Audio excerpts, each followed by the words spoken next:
सो LILD discussion हम लोगों ने शुरू किया था.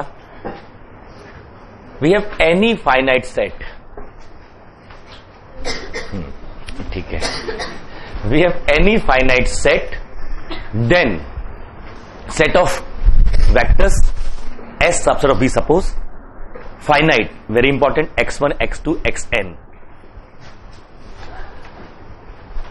Then for any choice of scalars a1, a2, an, a1 x1 plus a2 x2 and so on, summation ai xi is a linear combination of xi's.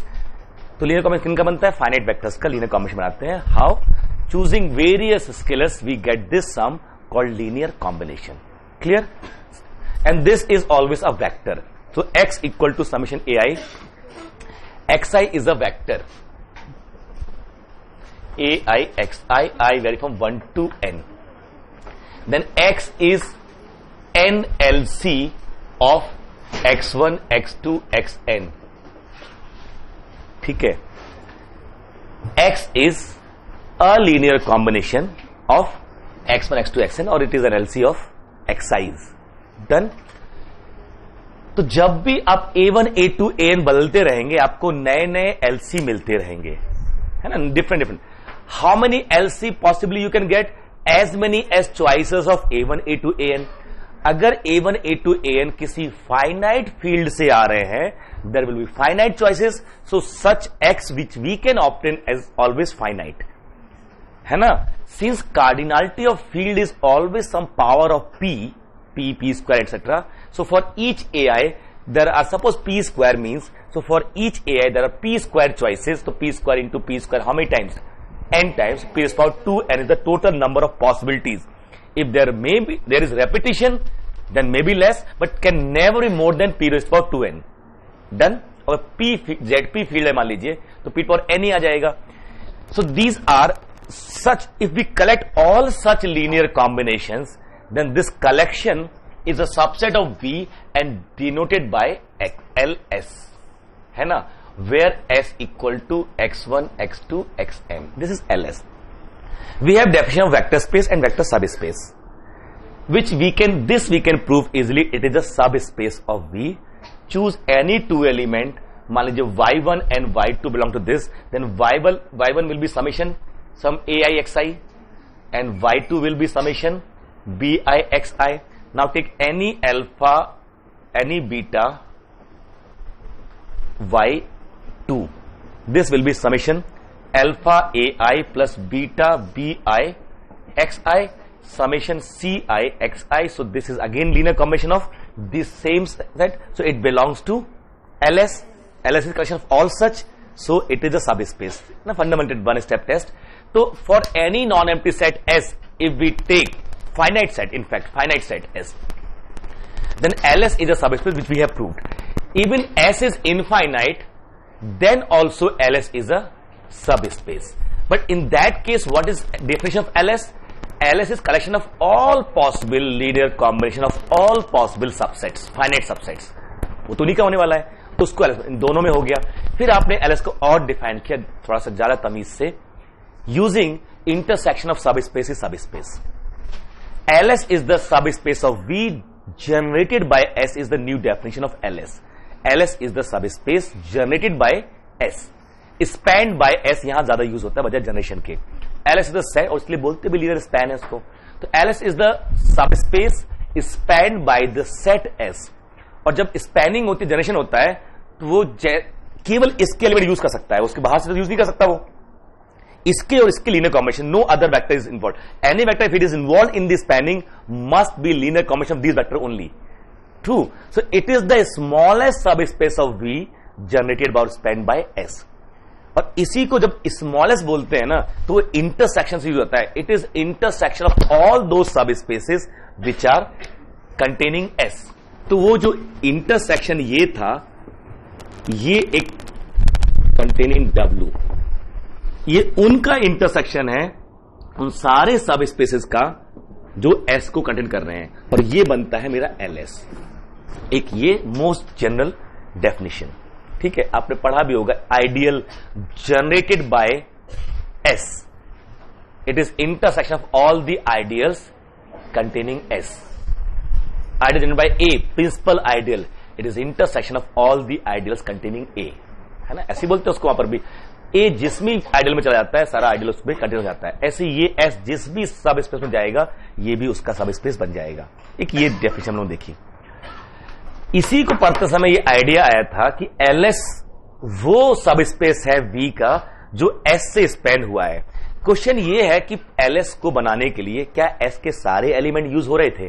Simple question. या कुछ हम खामा ढो रहे हैं, उनको वहां नहीं भी होते उस सेट में S में. मेरा खामा का सेट S भारी हो रखा है, कुछ एलिमेंट बाहर कर देते हैं, उसको थोड़ा सा हल्का हो जाएगा.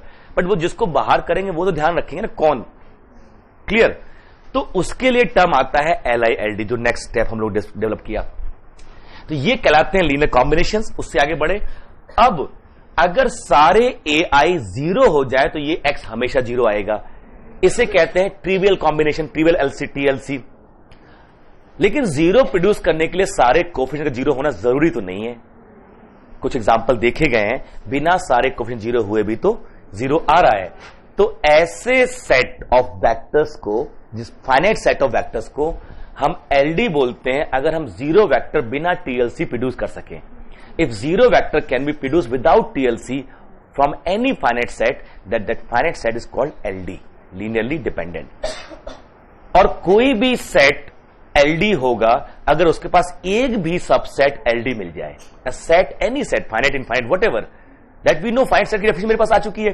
And any infinite set is LD if it has an LD subset.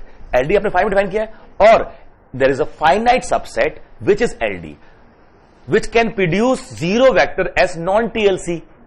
ठीक है, non trivial linear combination. Clear है ये? तो जब 0 वेक्टर प्रोड्यूस हो जाता है बिना TLC के, तो कोई ना कोई एक कोफिशिएंट नॉन जीरो है हमारा. तो वही कोफिशिएंट WLG अगर X1 भी है तो it is summation BI XI हो जाता है. इसको उधर ले गया, उसका इनवर्स किया. ये इफ एंड ओनली इफ है. अगर ऐसा है तो इधर ले आओ, तो यहां क्या आ गया 0, और यहां पर कोफिशिएंट X1 क्या है -1, कोफिशिएंट X1 -1, तो linear combination 0 and one of the coefficient is non zero, तो नॉन TLC. और अगर ये हो रहा है तो यहां ये इफ एंड ओनली इफ है ना. If TLC of a non-TLC of a set of vector is 0, implied by there is a vector among them which is linear combination of the rest of the vector. तो इसको क्यों ढोएंगे हम? इसको बाहर कर दें अगर इस वेक्टर को, तब भी जो बाकी बच्चे हैं वो सब स्पेन कर लें जो पहले स्पेन हो रहा होगा, क्योंकि इसको भी वो कर सकते हैं. Isn't it? तो ये हमारा LD कॉन्सेप्ट आया. तो a set is LD if and only if it has an element which can be obtained as a linear combination of some finite vectors. Simple. Any set is LD if it has a vector which is linear combination of some finite vectors in the same set. ठीक है. Hence empty set is not LD. Empty set is not LD. Clear? हाँ, दिख गए. ठीक है. Empty set is not LD. खतरनाक है ये सच में. हमको क्वेश्चन ऐसे मैप हो जाते हैं, कभी उठपटांग क्वेश्चन पूछोगे ना तो 2-3 साल तक याद रखेंगे. फोन पर भी बोल देंगे तुम तो वही हो ना, वो क्वेश्चन पूछ रहे थे, मिलो बताते हैं तुमको हम. कल मुझे एक क्वेश्चन चलते किसी ने पूछा, चलते यही फायदा है. मैं बताऊं ना कि I am so happy with my classes. आपका पता नहीं क्या होता है, बट मैं हर रोज आपसे कितना कुछ सीख के जाता हूं, उसके पैसे मिलते हैं at the end of year. सोचो, दिस इज अचीवमेंट कि मैं जो सीख रहा हूं, जो पढ़ रहा हूं, जिस चीज मुझे एंजॉय कर रहा हूं, सब कुछ वो हो रहा है, उसके पैसे मिल रहे हैं एंजॉय करने के. अब सोच, कल चलते बच्चा पूछा सर वो पॉपकॉर्न का बाउंड वेरिएशन नहीं चेक किया हम लोगों ने. हमने तो कभी नहीं चेक किया था. पॉपकॉर्न फंक्शन बाउंड वेरिएशन है कि नहीं है, इस बच्चे ने पूछा बैच 2 के. मैंने ठीक है, मैं अभी नहीं ट्राई करता हूं उसको, मैं लेकिन जब ट्राई, क्योंकि इससे पहले कभी नहीं किया, तो क्लास का टाइमिंग बचाना है मेरे को, क्योंकि स्ट्राइक भी नहीं कर रहा है. अच्छा, सुबह आ रहा था तो मुझे पता है मैं बैच 2 में जा रहा हूं, अब वो मिलेगा फिर पूछेगा मेरे को. तो मैं वहां से सोचता होता रहा था यार कुछ तो है, बट बहुत फंडामेंटल फंक्शन है, उसके बारे में हम लोग बहुत कुछ जानते हैं, पॉपकॉर्न के बारे में ठीक ठाक जानते हैं. और एक सेकंड में स्ट्राइक भी कर गया, इट्स मैटर ऑफ चांस कि वो स्ट्राइक कर गया कि अच्छा हाँ ये नहीं है बाउंड वेरिएशन. तो जाके मैंने क्लेम किया उसको कि नहीं है बाउंड. सर कैसे नहीं है? मैंने सिंगल पार्टीशन. वो कैसे स्ट्राइक किया होगा कि हम लोग जब इसका कर रहे थे x sin 1/x का कि बाउंड वेरिएशन नहीं है, हमने एक पार्टीशन लिया और उस पर दिखा दी समेशन, जो सीरीज आई थी वो मेरी अनबाउंडेड आ गई, डाइवर्जेंट आ गई थी. क्यों ना इसमें भी ऐसे ही कुछ दिखा दूं मैं एक पार्टीशन में, जिसमें वो क्या आ जाए, डाइवर्जेंट, कोई एक वेरिएशन किसी एक पार्टीशन पी पे एन के टर्म्स में वो डाइवर्जेंट आ जाए, मेरा काम खत्म। तो मैंने जीरो, मुझे आइडिया इसलिए आपको दे भी रहा हूं, 1/n 1/n-1 and so on 1/2 1। ये भी तो पार्टीशन है कि नहीं है पार्टीशन। इस सब के बीच में मैंने एक एक और ऐड किया, देखना इसके बीच में x1 y1 और इसके बीच में y2, ऐसे सब में ऐड कर दिया। ये कौन है y1? ये इरेशनल है। ये कौन है? इरेशनल है। And done. ये भी तो पार्टीशन है कि नहीं है?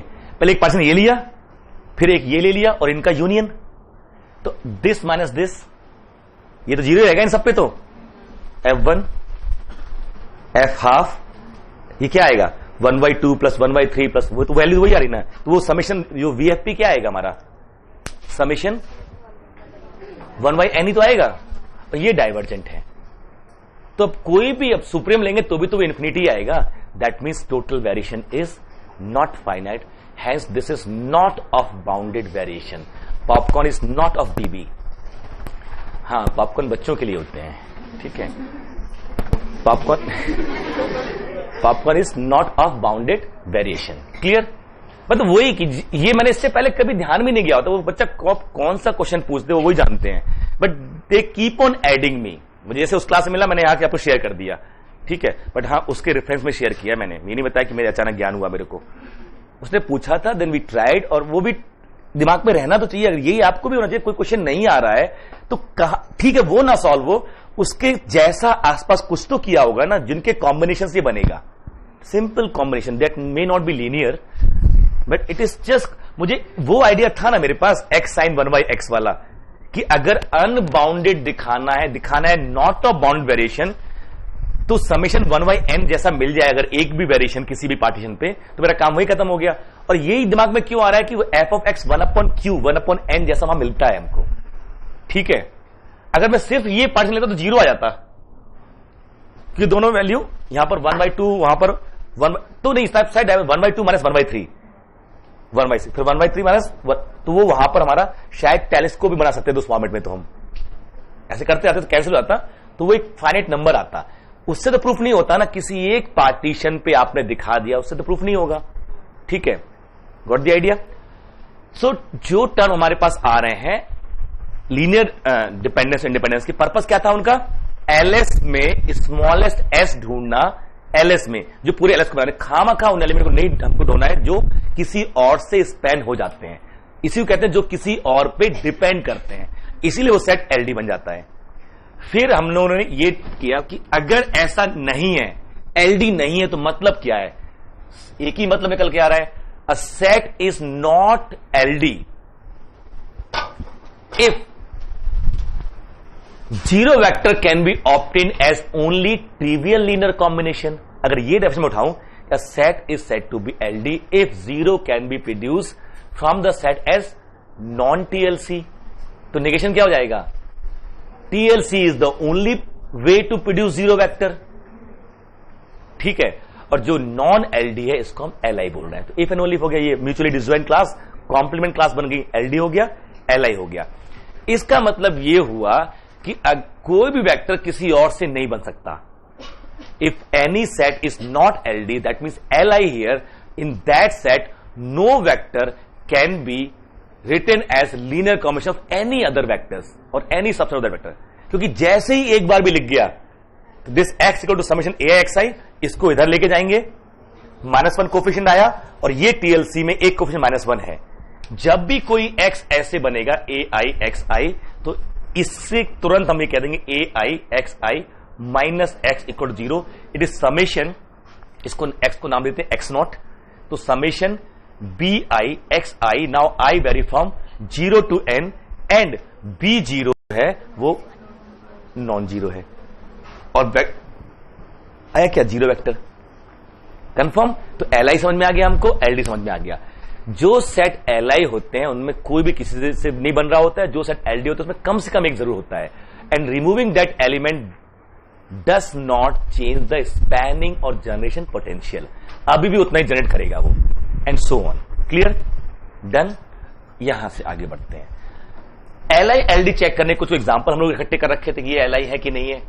आपको आइडिया है कैसे चेक करते हैं? एल आई एल डी एक साथ ही चेक होगा, एल आई है कि एल डी है, एक ही statement, right a linear combination equal to zero vector. If it come out to be TLC L I, it is non TLC L D, simple यही है। ठीक है, तो आपका सबसे पहले a it power x plus b it power 2x plus c x equal to zero function, right में क्या लिखना होता है? जीरो वेक्टर, तो वो पहचानना चाहिए हमको, वो क्या है यहां पर? Zero function. ये वो फंक्शन है, कुछ भी एक्स रखो यहां जीरो आएगा, तो यहां कुछ भी एक्स रख दो मैं जीरो आएगा। मैंने एक्स इक्वल टू जीरो रख दिया तो ये आ गया a plus b equal to zero आ गया, पक्का ना? मैंने रख दिया यहां पर x इक्वल टू log 2, होशियार हूं ना? log 1 रख दिया ना, अब log 2 रख दिया यहां पर, तो a प्लस सुंदर हो गया ना, यहां से यहां log 2 रखो तो क्या हो जाएगा? तो ये 2a आ गया, ये 4b आ गया plus c log 2 equal to 0। अब log 3 रख दो, तो 3 इक्वेशन मिल गई ना। मैंने कहा था जितने वेरिएबल हैं, अगर n वेक्टर है तो n वेरिएबल अननोन रखने पड़ेंगे आपको, and then you try to impose n constraint to get n equations. मैंने वो ये अच्छा ये सब तकलीफ दे रहा था ना, तो ये 0 आ गया, इसमें 0 रखा पहले, तो एक ये हो गया। अच्छा अगर ये 2 है ना, ये नहीं रखा है log 2 log 2, ये है मेरे पास, ये 2 है ना, तो इसका ये सारे डिफरेंशिएबल भी तो है ना, करो तो डिफरेंशिएट, तो a it power x plus 2b it power 2x plus c equal to zero function, ये तो इसका अभी भी वही आएगा। और अब रख दो 0 x इक्वल टू, तो क्या हो गया यहां पर? a plus 2b plus c equal to 0, equation ये मिल गई। अच्छा इसी से हम कह सकते हैं a plus b plus b plus c equal to 0 लिख दें इसको, और ये मेरा 0 गिवन है ऑलरेडी, तो b plus c equal to 0 मिल गई। अभी नहीं मन मरा तो एक बार फिर कर दो डिफरेंशिएट, अभी ये भी तो है ना, तो a it power x plus 4b it power 2x equal to 0 function, अब इसमें रख दे 0, तो a प्लस 4b 0, और यहां पर पहले a प्लस b 0, इससे दोनों अपने आप 0 हो गए। ये जब भी ऐसे दो इक्वेशन आ रही है ना, वो तो अपने आप भाई लाइन की इक्वेशन है ना, ये a plus b equal to 0, y equal to x, y कहां कट करेंगे? केवल 0 पे, तो यहां a equal to 0, b equal to 0, इसमें पुट कर दो c इक्वल टू 0, तो इसका तो ये तीनों क्या हो गए? li। एल्गोरिथम वही है, a summation ai xi equal to 0 रखिए, try to find out constraint की यू गेट n इक्वेशंस। वो कैसे ढूंढना है वो आपको सोचना होगा। फंक्शन, हाँ जी, नहीं डिफरेंशिएबल होना चाहिए तब तो कर सकते हैं ना, x plus x mod x, नहीं कुछ भी इस तरह से x, हाँ इंटीग्रेट कर दो, एनीथिंग वैलिड। जो इक्वेशन है ना उस पर जो चीज वैलिड हो सकती है, n पॉइंट रिप्लेस कर देना, अगर वेक्टर स्पेस ऑफ फंक्शन तभी तो ये डिफरेंशिएबिलिटी इंटीग्रेट। जैसे x fractional part x and greater into x, ये एलडी है, ये सेट एलडी है, क्यों? क्योंकि मेरा जो fractional part x equal to x minus this, वैसे ही जानता हूं ना ये तो, अब रख के थोड़ी चेक करूंगा, नहीं हम तो वैसे ही निकालेंगे a f plus b g plus c h, ये 3 फंक्शन है, हम ऐसे ही करेंगे। कई बार दिख रहे होते हैं फंक्शन, जो पुराना ज्ञान होता है वो काम आएगा, तो उनको साफ मालूम चला कि ये ऐसा है, then hence it is LD, ये 3 एलडी है। नहीं, then you have taking constant of integration 0, integral में तो आपके पास राइट है ना, कांस्टेंट कुछ भी, that is true for all constant ना, for c equal to 0 also is true, नहीं तब भी तो 2 आएगा ना, तो वो कांस्टेंट आपकी चॉइस का इंटीग्रल ले सकते हो। बट दिन खराब होगा जिस दिन आपको इंटीग्रेट करना और ठीक है एंटी डेरिवेटिव यूज करना, उसके अदरवाइज तो बेसिक फंक्शन सीधे डिफरेंशिएट करते जाइए। Integral is tougher topic, tougher method to run differentiation, वो कहीं आसान है, इंटीग्रल मेथड है भी नहीं। यस पॉइंट पे नहीं, ये इंटरवल पे होता है, कनेक्टेड साइड पे होता है, नहीं तो एक पॉइंट पे तो हमेशा कोई ना कोई हो ही जाएगा ना, सबट्रैक्ट ही तो करना है आपको। किसी एक पॉइंट पे f और g दोनों की बात कर रहे हो, दो रियल नंबर ही तो है ना, एक पॉइंट पे या 2 पॉइंट पे या 3 पॉइंट पे आप करना तो किसी भी सेट पे चेक कर लो। हम जैसे आर पे कर रहे हैं, इंटरवल पे चेक कर रहे हैं। अब ये क्वेश्चन है ना, ये भी अच्छा क्वेश्चन है कि एफ और जी दो फंक्शन मान लीजिए हैं, एफ और जी दो फंक्शन है, आपको किसी एक पॉइंट पे एल आई एल डी है कि नहीं ये चेक करें, ये क्वेश्चन शायद आपका। तो अगर एक पॉइंट वो अल्फा है मान लीजिए आर से, तो इस पॉइंट पे ये दो क्या मिल रहे हैं, दो रियल नंबर ही तो हैं। इस पॉइंट पे एफ एल्फा माइनस जी एल्फा, यही तो हमको जीरो शो करना है ना, इक्वल टू जीरो फंक्शन पे, उस पे जीरो पे लाई कर जाए जीरो फंक्शन। तो एक को ये कुछ और वैल्यू है, बी है ये वैल्यू, इसमें इसके इनवर्स से इसमें इसके इनवर्स से मल्टीप्लाई कर दो, तो 3 में कोशिश कर सकते हो उस तरह से। बात तब भी तो वही है ना कि अगर 3 फंक्शन है, हमें कहां फर्क पड़ता है, F X plus G X plus H X equal to zero function X, तो वहां पर अल्फा बीटा गामा तब भी वही ढूंढना पड़ेगा आपको। नहीं, फिर क्या करेंगे, उस पॉइंट पे ये दो का सम निकाल लो, जैसे ये अल्फा, तो F alpha plus F beta, कुछ तो नंबर आएगा ना ये, उसके इनवर्स माइनस के साथ इसमें मल्टीप्लाई कर दो, ये जो नंबर निकाला, और इसके इनवर्स से उसमें मल्टीप्लाई कर दो, यही तो है ना। मान लीजिए F alpha equal to A, F beta equal to B, और ना एफ एक ही है पॉइंट, तो G alpha equal to B, H alpha equal to C. देखो शायद इसी से प्रूफ हो जाए।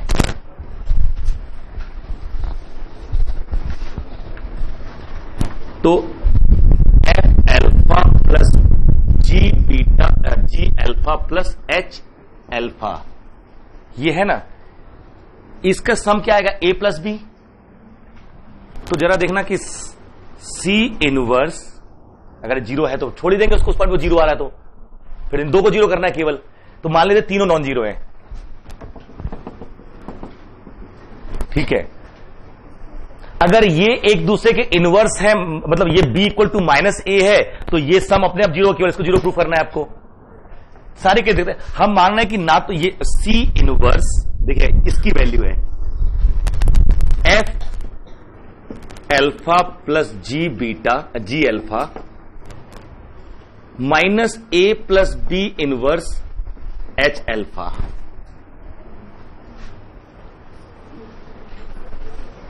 उल्टा कर गए, हाँ नहीं, क्यों जी सेम क्यों देने, आप पूछ रहे जीरो ही तो करना है फंक्शन को हमको। अच्छा, एफ अल्फा मान लीजिए 1 है, और जी अल्फा मान लीजिए 2 है, तो 2f alpha minus G alpha equal to 0 नहीं आ गया, तो मिल गया ना ये। और तीसरा अगर एच अल्फा कोई एक और है, ये मान लीजिए 3 है हमारा, तब भी आ जाएगा। तो नंबर है ना, एक पॉइंट पे पॉसिबली हमेशा हो जाएगा ये, चाहे n हो। हमें करना क्या है, एक नंबर ही तो है, इसलिए सम ऑफ n नंबर्स, तो n-1 का सम नेगेटिव कर दीजिए, वहां पर हो जाएगा ऑटोमेटिकली वो। भाई आपको ना सबको 1 कर दो ना, सबको।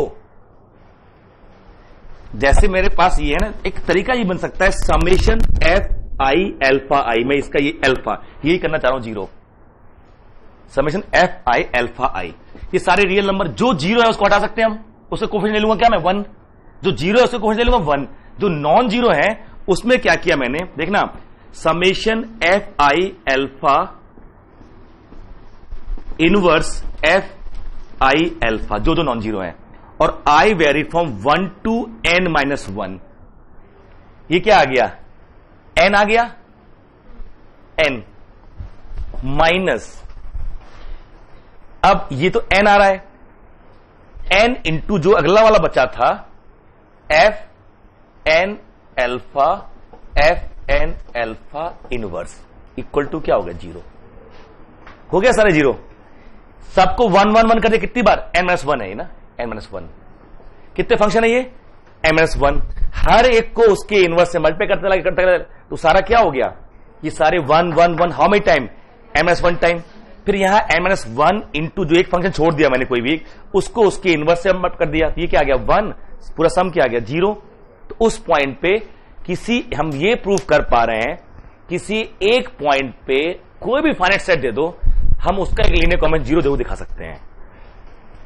किसी भी एक पॉइंट पे। बट जब दो पॉइंट होंगे हम इस पे भी जीरो दिखा सकते हैं, हम इस पे भी जीरो, बट सम दिखाने में दिक्कत आएगी फिर हमको। एक पॉइंट तो कह सकता हूं ना मैं, किसी भी एक पॉइंट पे linear combination of any finite set of functions can be made zero always, because it is nothing but sum of real numbers. ठीक है, ये हमेशा पॉसिबल है। ये मैंने आपको प्रॉपरली वही दे दिया कि कैसे करना है।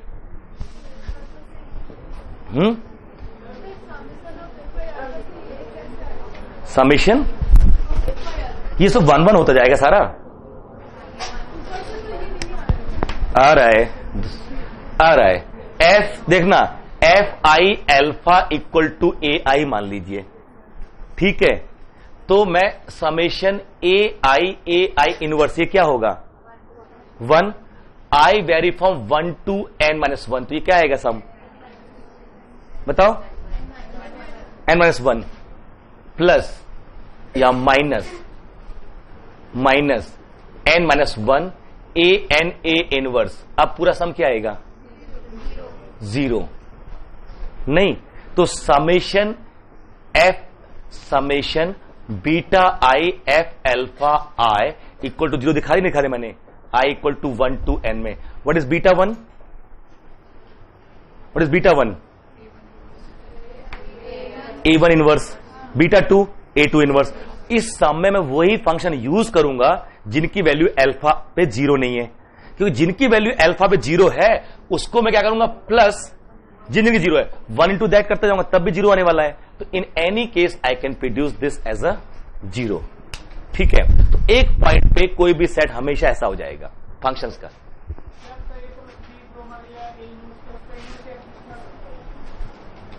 फिर निकालेंगे क्यों हम, यहां तो कहां चाहिए हमको, कहां लिख, अब तो इसीलिए उसमें जो इशू आ रहा था ना, वो जो 3 का मेथड था वहां पे हम तीनों केस में जब इन्वेस्ट कर रहा है, जब नहीं कर रहा है तो a माइनस बी 0 हो रहा होगा, a प्लस बी 0 हो रहा होगा, तभी तो नहीं कर रहा है ना। अगर नहीं कर रहा है a प्लस बी का मतलब a equal to minus b तो है ना, तो उनका सम तो वैसे 0 हो गया ना, उसको हटाओ, उसका तो कंट्रीब्यूशन खत्म हो गया ना, उसका कंट्रीब्यूशन। इसमें क्या दिक्कत है, उसी मेथड को हमने ऐसे कर लिया अलग अलग, क्योंकि सम में दिक्कत आ सकती थी ना कि सम अगर 0 आ जाए 2 पॉइंट वैल्यू का तो क्या करेंगे, तो क्यों ले हम सबको, जिनका 0 आ रहा है वो फंक्शन अलग कर दिए, जिनका नॉन 0 आ रहा है वो लिखा, और उसका लीनियर कॉम्बिनेशन 0 में शो कर दिया, दिस इज 0 फंक्शन, 0 है, द वैल्यू इज 0। हैंस अगर ऐसे कहा तो नहीं जाता, हैवंट सीन की at any point set of function is li और ld, it is property of domain, और domain has to, I think connected में भी अगर ले रहे हैं शायद ये इंटरवल की प्रॉपर्टी होनी चाहिए, नहीं हो तो तब भी हम कुछ नहीं कर सकते। आप 2 पॉइंट कल को पूछोगे तो हमें एक बार फिर करना पड़ेगा, बट उसमें जब ये 0 रहा तब वो 0 ना हो, क्योंकि जब हम करेंगे तो दोनों का एक साथ ही आएगा ना, तब ये 0 हो रहा है तो वो नहीं हो, वो 0 तो ये भी ना हो, ये मुश्किल हो जाएगी। मतलब आप सोच के देखो ना, x और मॉड x को मैं इस सेट पे नहीं प्रूव कर, -1 और 1 ये 2 पॉइंट ले लीजिए, ये 2 पॉइंट ले लूं, कर सकता हूं क्या इस सेट पे, ये f और ये, अगर मैं इस पे करूंगा तो फिर ये नहीं होगा, इस पे करूंगा तो ये नहीं होगा, सपरेट इस पे सपरेट करना पड़ेगा और इस पे ऐड करना पड़ेगा, और कोई तरीका है ही नहीं। कुछ भी मल्टीप्लाई करेंगे दोनों में करेंगे तो भी वो दोनों की वैल्यू सेम, तब भी ऐड करना पड़ेगा और सपरेट। तो ये कभी भी इन 2 पॉइंट पे, बड़ा अच्छा क्वेश्चन इसका कि अ set is may not be li on a set of 2 point, may not be LD. Every set of function, non-singleton of course, non-singleton, every set of function is LD at any point. एक point पे अगर दोगे LD आएगा, और ये तरीका भी proof कर लिया हमने। अगर मेरे पास ये फंक्शन सेट है ना, F1, F2, Fn, ये फंक्शन है, मैंने इसको प्रूफ कर दिया, this is LD at any alpha. But इसी में एक और पॉइंट लेता अल्फा एंड बीटा, तो कोई गारंटी नहीं है कि अब इस सेट पे वो, क्योंकि दोनों पॉइंट पे एक साथ 0 होना चाहिए। ठीक है, उसी कोफिशिएंट से इस पे भी 0 हो और उसी कोफिशिएंट से इस पॉइंट पे सेम यूज करने पड़ेंगे हमको, ये सेम AI यूज करने पड़ेंगे पूरे सेट के लिए। एक ही AI सेट होता है ना हमारा, इसके तो सेम होते हैं ना, तो ये सेट LD इन 2 पॉइंट पे नहीं है। I don't know what is the meaning of having li LD on a finite set. मुझे ये नहीं समझ में आ रहा है कि इसका फायदा हम कहां उठा पाएंगे, but concept is good enough. If we have set of functions then they have domain. On domain और subset domain we can check LILD. या तो पूरे डोमेन में चेक करें या उसके सबसेट में चेक करें. जब हम सबसेट पे आते हैं, that subset can be finite, infinite, singleton, interval, anything. But here we have good enough example that on singleton set, non singleton set of function is always LD. But non singleton set it may और may not be. वो कुछ भी possible है. फिर ये example यहां पर है. क्लियर? आगे बढ़ते हैं. FGBS बताया था मैंने आपको. ठीक है. LILD बता चुके हम लोग. What is LILD? FGBS, non FGBS. क्या होता है नॉन FGBS? जो नॉन FGBS हो. Whenever LS equal to V, S is infinite, then we say V is non-FGBS. Simple definition: whenever L of S equal to V, S is infinite. जो भी set पूरे V को span करेगा वो infinite ही होगा. ठीक है. समझ में आ रहा है? तो कौन कौन से एग्जांपल आपके पास नॉन FGBS के हैं? सीक्वेंसेस वाला है ना, सीक्वेंसेस वाला example. Set of vector space of all sequences of real number over field. अच्छा, ये अच्छा example. Look at here. VAN.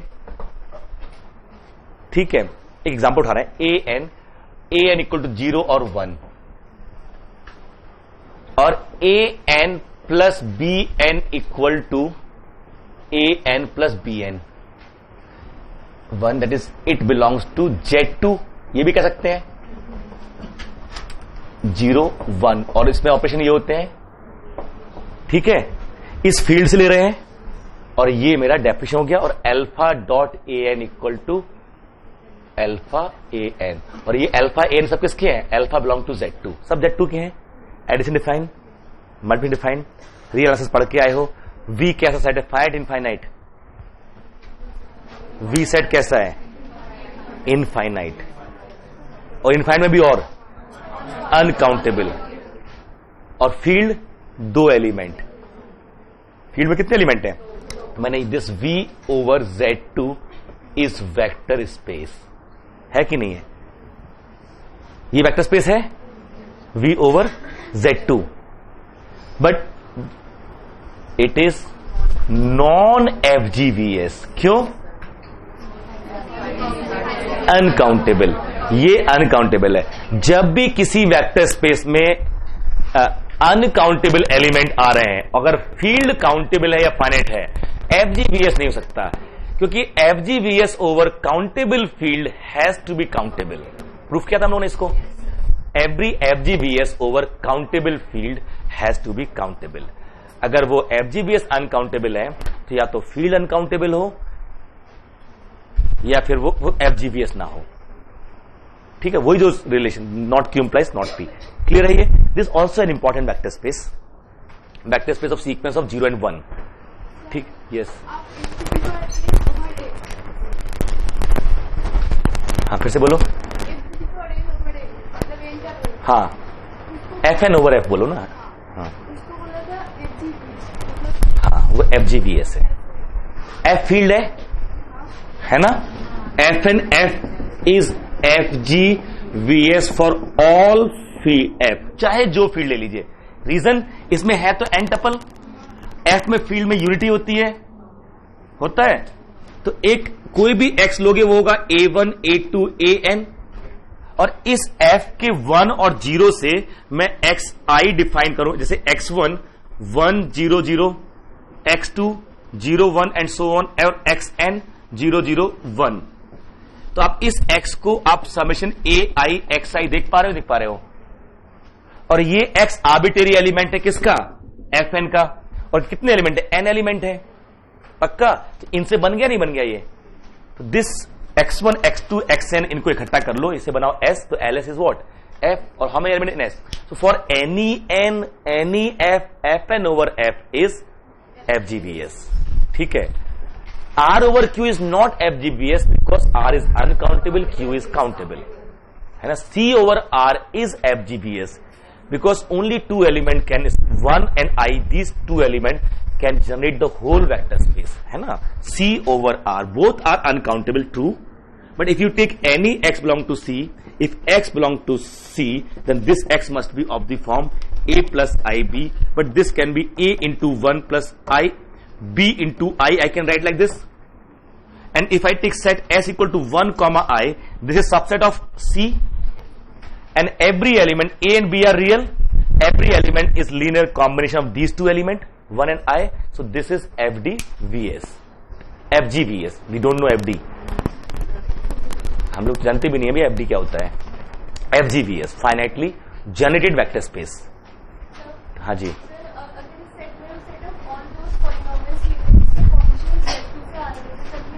क्या लेते हैं हम?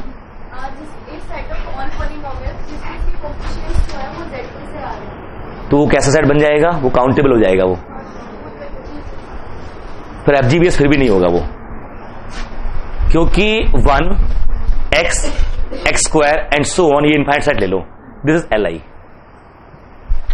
अब ये खुद LI है तो किसी और से बनेगा नहीं. अब एक इनफाइनाइट LI सेट बन जाए, मिल जाए, तो फिर वेक्टर स्पेस FGBS कैसे होता है? क्योंकि उसका तो फाइनाइट सेट सब कुछ बनना है, तो इसको ही बनना होगा.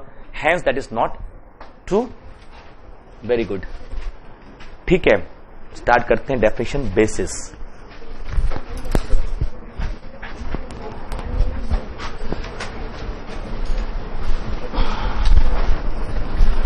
और ये आपको करना भी है, तरह तरह के वेक्टर स्पेस, जैसे इसने किया ना अभी कि polynomial with coefficient from this set और that set.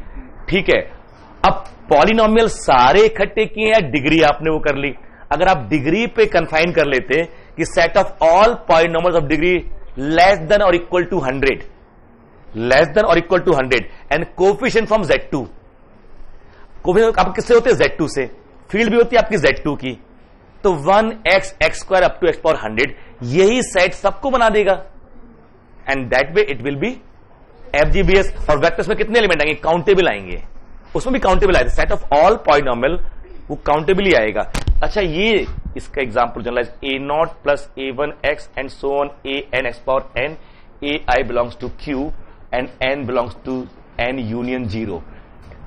This set of all polynomial with rational coefficient. Set of all polynomial with all, पूरा n को भी वेरी करा दिया, AI वेरी करा दिया, इसमें सारे पॉलिनोमियल आ गए.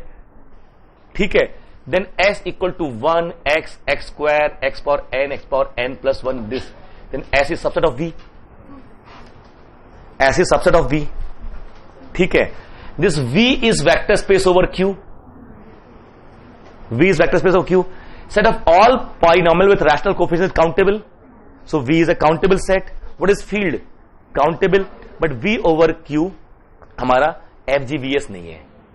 V over Q, V countable है, Q काउंटेबल, सब काउंटेबल बन रहा है यहां पर. V itself is a countable set, but V over Q is not FGBS. Why? S is LI. S का एलिमेंट कभी भी कोई एलिमेंट किसी और से नहीं बन सकता. ये आपस में एक दूसरे से नहीं बन सकते. ये सारे LI हैं. अगर स्पैन करना है इस सेट को स्पैन, कोई और तो स्पैन कर देगा, बट ये सेट फाइनाइट सेट से कैसे स्पैन हो जाएगा? अगर ये किसी फाइनाइट सेट से स्पैन होता है तो फिर LI होता है. समझ ना, ये LI है कि नहीं है?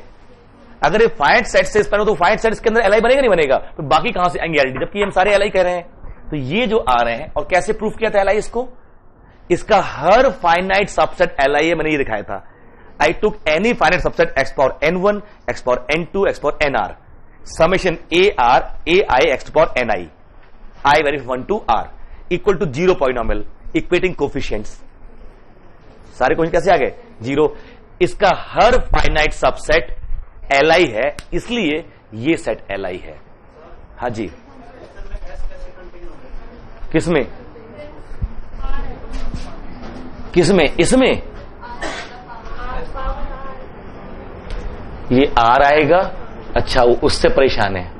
वाह, इसे कहते हैं ना ध्यान रखना. ठीक है, अब इसका अभी भी ठीक नहीं है, आप लोग कुछ और समझ रहे थे.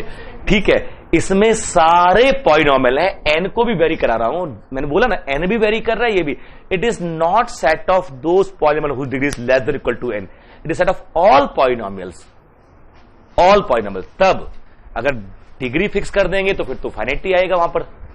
एन कुछ तो चूज करना पड़ेगा ना, ठीक। तो वेक्टर स्पेस, सब space, L D and spanning of a vector space. सब स्पेस करें, दो ही चीजें मैं जानता हूं, इंटरसेक्शन ऑफ सब स्पेस इज सब स्पेस, हम आगे और काम करेंगे सब स्पेस पे, और दूसरा ट्रिवियल एंड इम्प्रॉपर सब स्पेसेस। हाँ जी, यहां इस केस में एलएसवी बन जाएगा। हाँ, इस केस में एलएसवी बन जाएगा, बिल्कुल ठीक, बन ही जाएगा। किसी भी वेक्टर स्पेस में अगर एक भी इनफाइनाइट एलआई सेट मिल गया, that vector space can not be FGVS. If a vector space contains an infinite LI subset, then that vector space cannot be FGVS. It has to be non-FGVS. ठीक है, समझ में आया ये statement? If a vector space has infinite Li subset, if a vector space has infinite Li subset, then the vector space cannot be FGVS. The vector space cannot be FGVS. That is, it is non-FGVS, not finitely generated. ठीक है, तो कई बार ये तरीका भी होता है कहने का कि जैसे अभी वो देख रहे थे हमारा V AN इक्वल टू 0 और 1 इन Z2, दैट इज व्हाट। तो मैं एक X1 1 0 0 0 0, X2 0 1 0 0 0, X3 0 1 0 1। हाँ जी, ज्ञान आया अभी अभी मन में, ठीक है। ये V है, इसमें सारी सीक्वेंस है 0 1 की, और मैं ऐसे सेट कितने बना सकता हूं ऐसे इनफाइनाइट? एक S बना लिया मैंने, X1 X2 XN plus 1 and so on. X is Li, X is Li, क्या LS इक्वल टू V बोल दूं? 0 तो हमेशा आता है, 0 तो 5 एम्प्टी में भी आ जाता है, 0 की दिक्कत नहीं है, बट नहीं बोल सकते this LS is not equal to V. Single logic दो, this LS is not equal to V. ये ले ना 1 0 0 0 1 0 0, this LS is not equal to V, because if this LS equal to V, we will be countable. ये labelled set है भाई,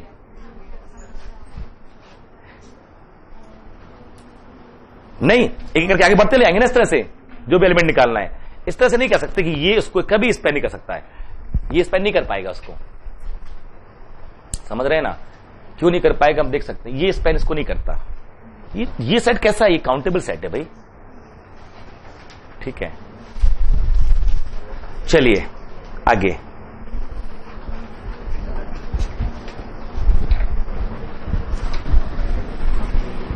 basis, third important term of linear algebra.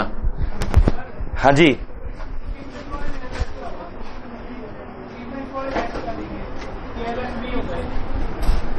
Hemal basis बोलते हैं उसको, Hemal basis. चर्चा होगी अभी एफडीबीएस पे जाते हैं ना, हर इनफाइनाइट बेसिस की बात जो आप ढूंढ रहे हैं एलएसबी हो जाए क्या होगा? खुद भी ले लो, क्या दिक्कत है? वी में सबसेट है कि नहीं है? चलो 0 बाहर कर दो, ठीक है, कोई 2 4 और बाहर कर दे, फिर उनके लीनियर कॉम्बिनेशन रख लें, बहुत सारे मिल जाएंगे। बेसिस ही क्वेश्चन है, बेसिस की बेसिस कौन सी है? You are looking for basis perhaps. LS तो दुनिया भर किसी भी बी से एलबी तो बी ही बनता है ना, but we are looking for LI set. लिखिए basis definition,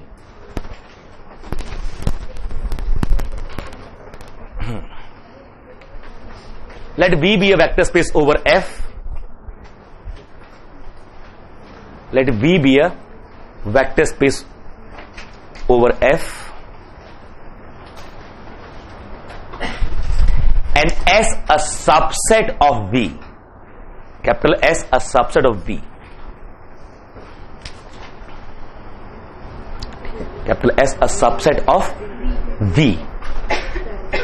We say S is a basis of V. We say S is a basis, a basis बहुत सारी हो सकती हैं। We say S is a basis of V if number 1 S is Li and number 2 S L of S equal to V. ठीक है, अगर कोई भी सेट पूरे वेक्टर स्पेस को स्पैन कर दे और उसके अंदर एलिमेंट किसी और से स्पैन ना हो आपस में, that set is Li, then such set is called a basis. A vector space can have n number of basis. ठीक है, डेफिनेशन समझ आ गई? नोट लगा लीजिए. A vector space can have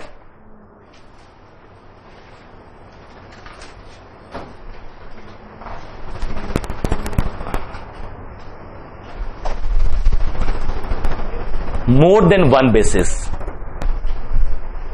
by n number of. A vector space can have more than one basis. पहला note.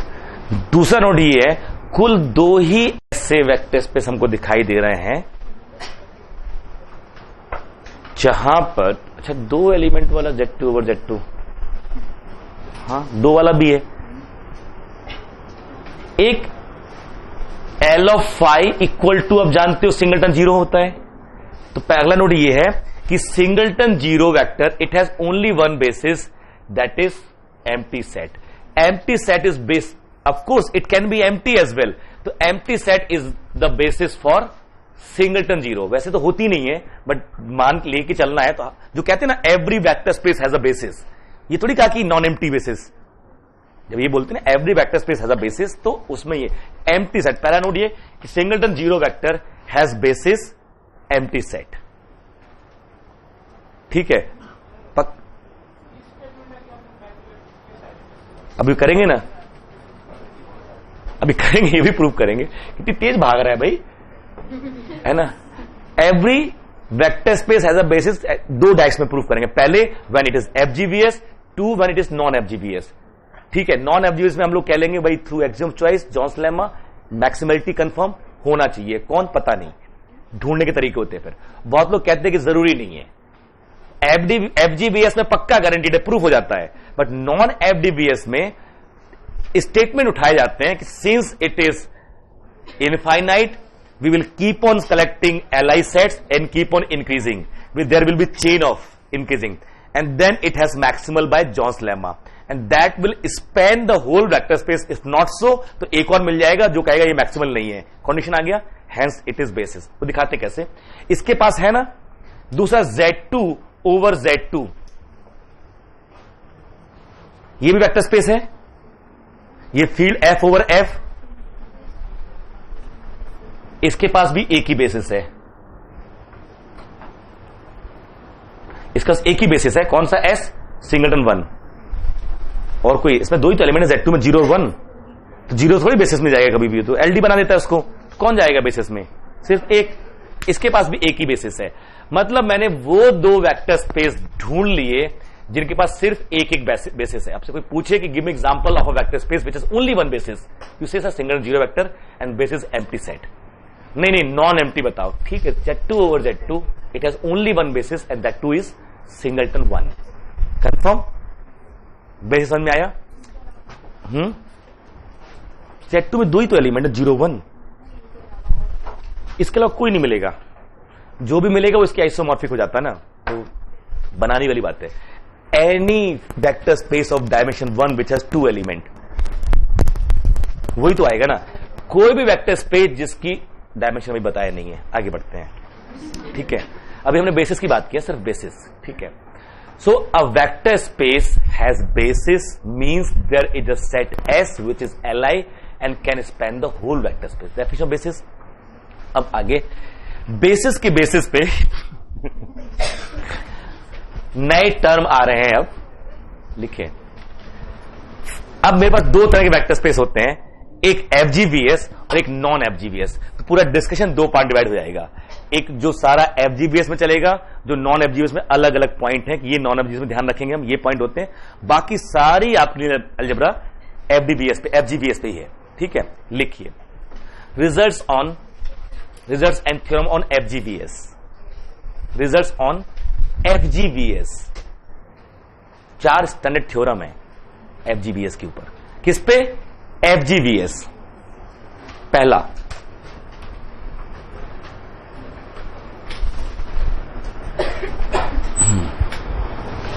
Every FGBS has a basis, इसको बोलते हैं एग्जिस्टेंस थ्योरम। पहली है एग्जिस्टेंस थ्योरम।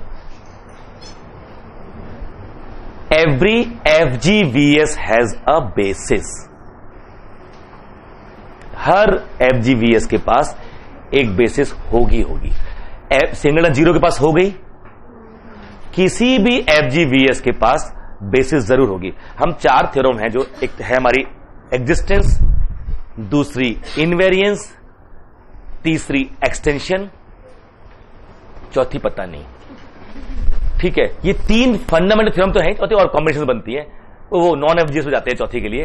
बट किसी भी FGBS के लिए 3 थ्योरम बड़ी स्टैंडर्ड है और जगह जगह इस्तेमाल होती हैं। पहला तो एग्जिस्टेंस, कंफर्म करना होगा हमको, every FGBS has a basis. सोचो, प्रूफ कल भी चर्चा हुई है, हवा में कर सकते हो। हर FGBS का बेसिस जरूर होगी। Case 1, it is singleton zero, done.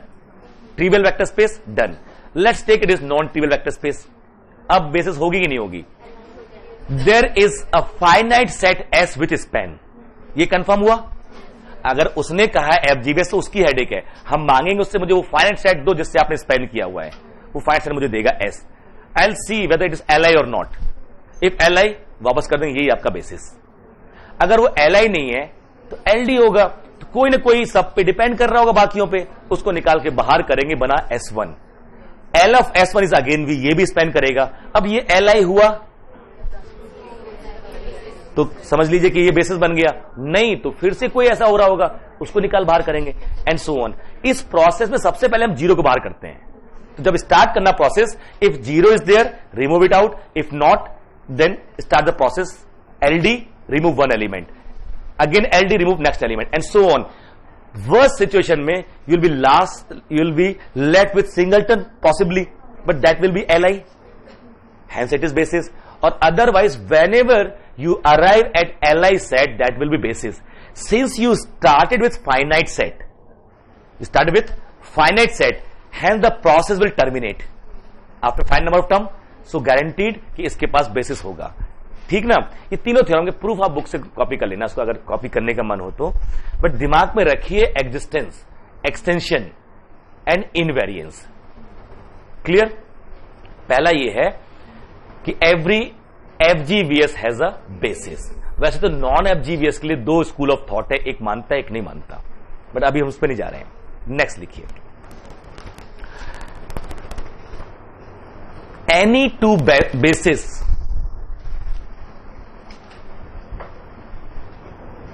Of an FGBS, वैसे तो any 2 basis of an FGBS have same cardinality.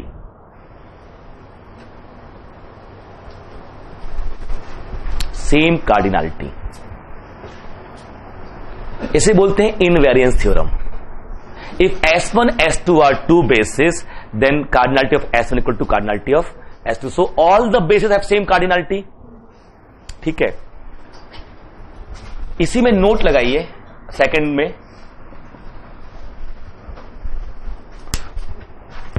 For any FGBS,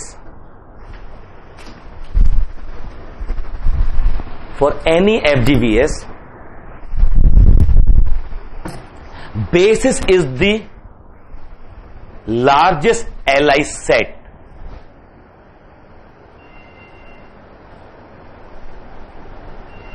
Basis is the largest Li set in the sense of cardinality.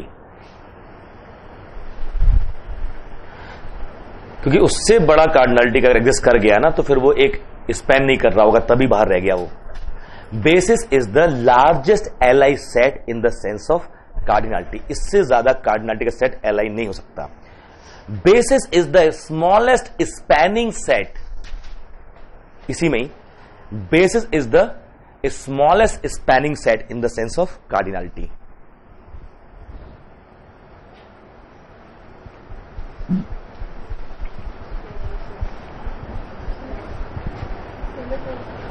basis is the smallest spanning set in the sense of cardinality.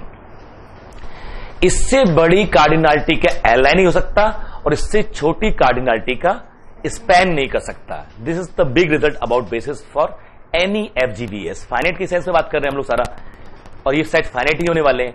और इसी से आप कह सकते हो कि ये invariant भी है, क्योंकि S1 और S2 दोनों बेसिस हैं, तो एक बार LI अप्लाई करो तो वहां लेस देन इक्वल टू, एक बार स्पैनिंग अप्लाई करो तो ये गेट इक्वल टू.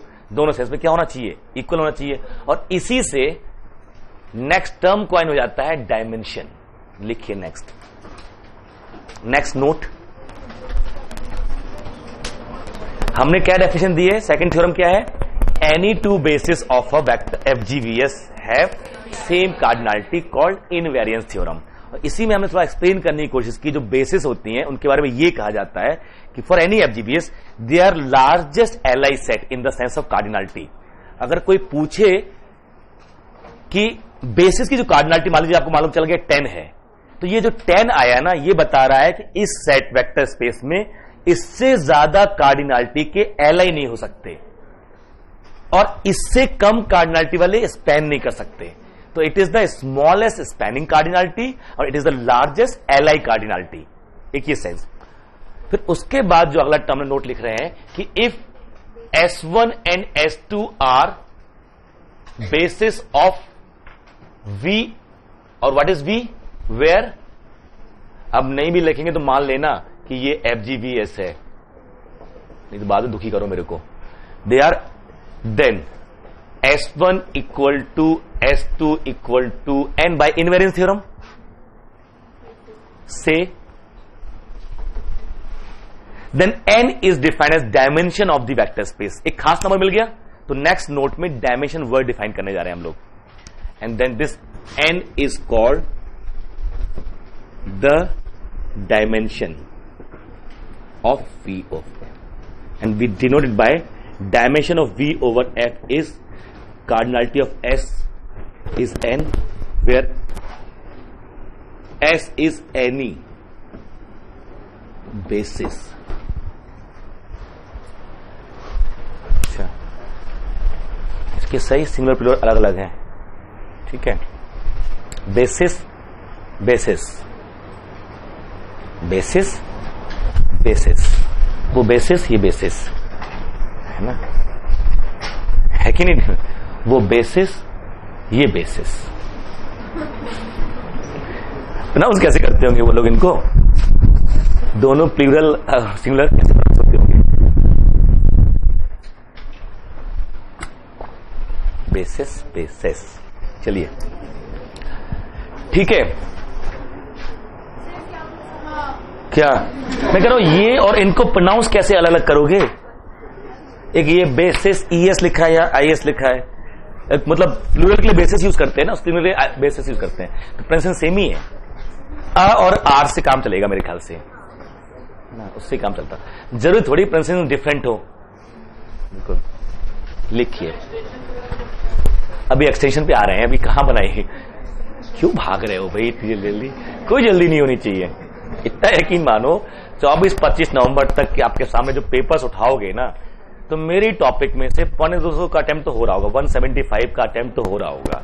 सही ना हो वो अलग बात है, वो तो आपको तय करना है ना उसमें होगा कैसे. बट उतनी इंफॉर्मेशन आपके पास होती है, उससे तो सिलेबस ही नहीं है. क्या कर लें, कहीं से भी कितना ढूंढ के लेके आएंगे? टर्म वही है सारे, बट आप उस पर भरोसा रखो जो आपसे हो जाता है. यस सर मैं LI निकाल लेता हूं. अच्छा 1001 है सर, दूसरा क्वेश्चन. ये हमें पता है कि हम LI कैसे निकालते हैं. एल्गोरिथम मेरे पास है, अपने कंस्टेंट अप्लाई करना मुझे आता है. कैसे अप्लाई करेंगे? ये इंटीग्रेट करेगा, कोई डिफरेंशिएट करेगा, कोई वैल्यू पुट करेगा. N फंक्शन है, अब N वैल्यू पुट करोगे तो सोच समझ के वैल्यू पुट करो. साइन कॉस है, वैल्यू क्या रख रहे हो? 25 30, अरे π/3 π/4 ऐसे रखो जिससे वैल्यू मालूम होती हो. रख तो तब भी दोगे आप, सॉल्व कौन करेगा उन इक्वेशंस को? क्लियर. एल्गोरिथम सेम है. उसके बाद हम लोग बेसिस पे आ रहे हैं. ये one of the most important terminology. पहला था हमारा लीनियर कॉम्बिनेशन, दूसरा LI LD, तीसरा आ रहा है basis for FGBS that set which can span the whole vector space and LI as well is basis. अगर वो FGBS है तो ये फाइनाइट सेट पक्का मिलेगा. ठीक है, ऐसे बहुत सारे मिल सकते हैं, हमें एक चाहिए होता है। Set can have, vector space can have n number of basis, need not to be unique. तो यहां पर हमने जब इनवेरिएंट हमारी जो थी, जिससे हमने टर्म कॉइन किया, क्योंकि हमेशा एक नंबर मिलेगा n, this term is called dimension and we set to be n dimensional vector space. ठीक है, and then we set to be n dimensional vector space.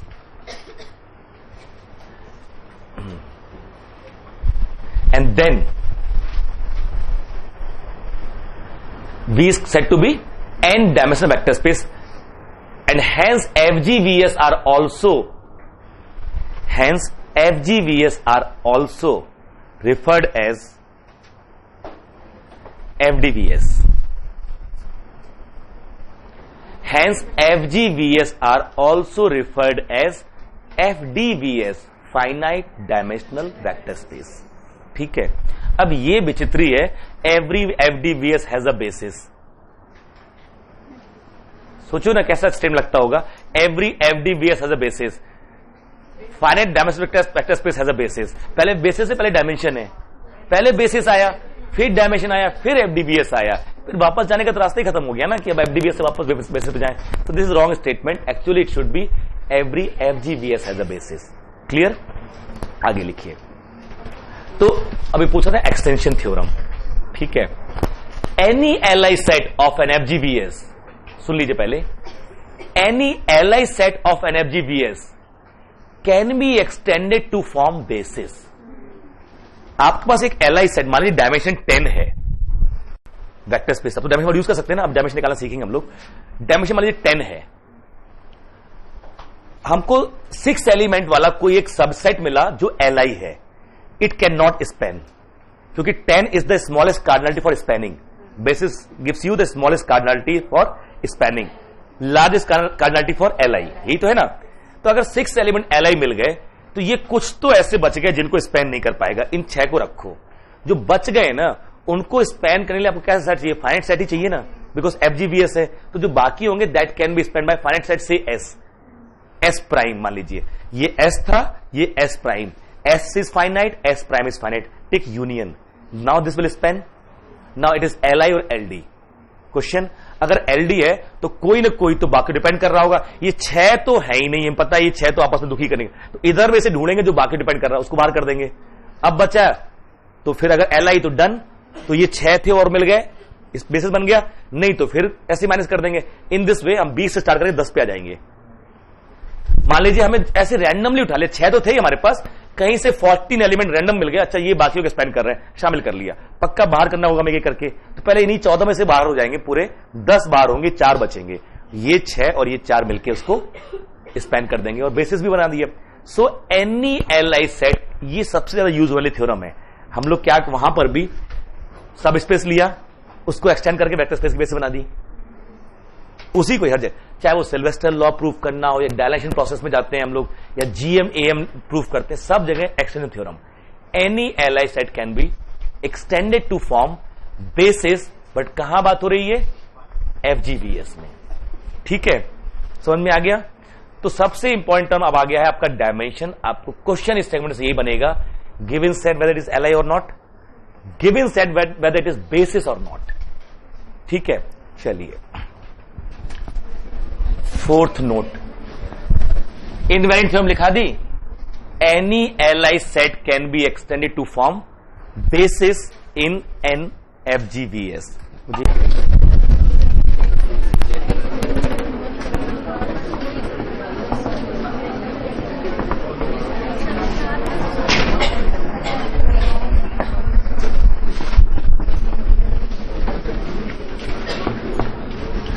So basis के 3 थ्योरम मेरे पास है, एक्सटेंशन, इनवेरियंस एंड एग्जिस्टेंस, या reverse order में, existence, invariance and extension. अगर V मेरा लेट इज एन FDVS, अब हम लोग हमेशा ले सकते हैं ये इज एन FDVS और B is a basis, it means for any x belongs to V, there exists A1, A2, AN belongs to F such that x equal to a1 x1 plus a2 x2 and so on an xn होगा. Since it is basis all the element of V can be, this implies ना कि L of this implies and implied by L of B equal to V. तो V का हर element B के linear combination बनना चाहिए. तो चाहे जो X चूज कर लीजिए, आपको ऐसे A1 A2 AN तो पक्का मिलेंगे कि जिनसे ये X बन जाएगा. इंटरेस्टिंग ये है कि ये जो मिलेंगे ये यूनिक होंगे. अगर इसके and if possible there exists B1, B2, Bn belongs to F such that X equal to B1 X1 plus B2 X2 and so on Bn Xn will imply summation AI Xi equal to summation Bi Xi.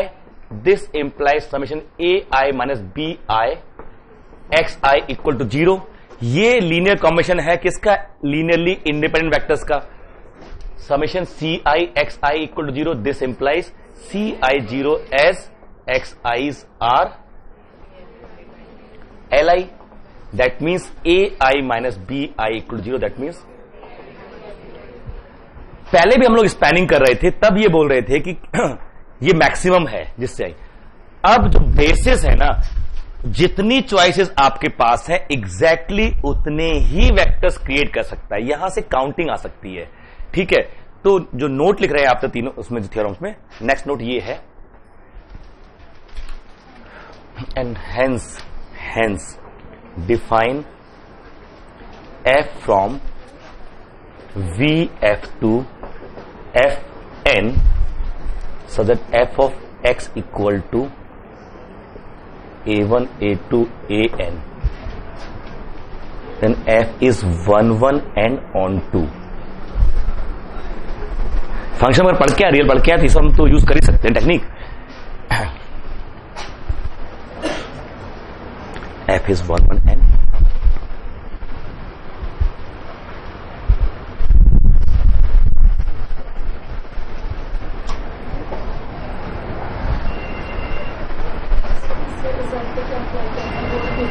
Uniqueness of expression. अब जो statement अभी लिख लिया last में note लगा देंगे ना, क्या एक्चुअली ये प्रूफ समझ में आ रहा है ना. किसी x को अगर हमने दो तरह से एक्सप्रेस किया तो ये ai bi a2 b2 सब इक्वल आ जाएंगे.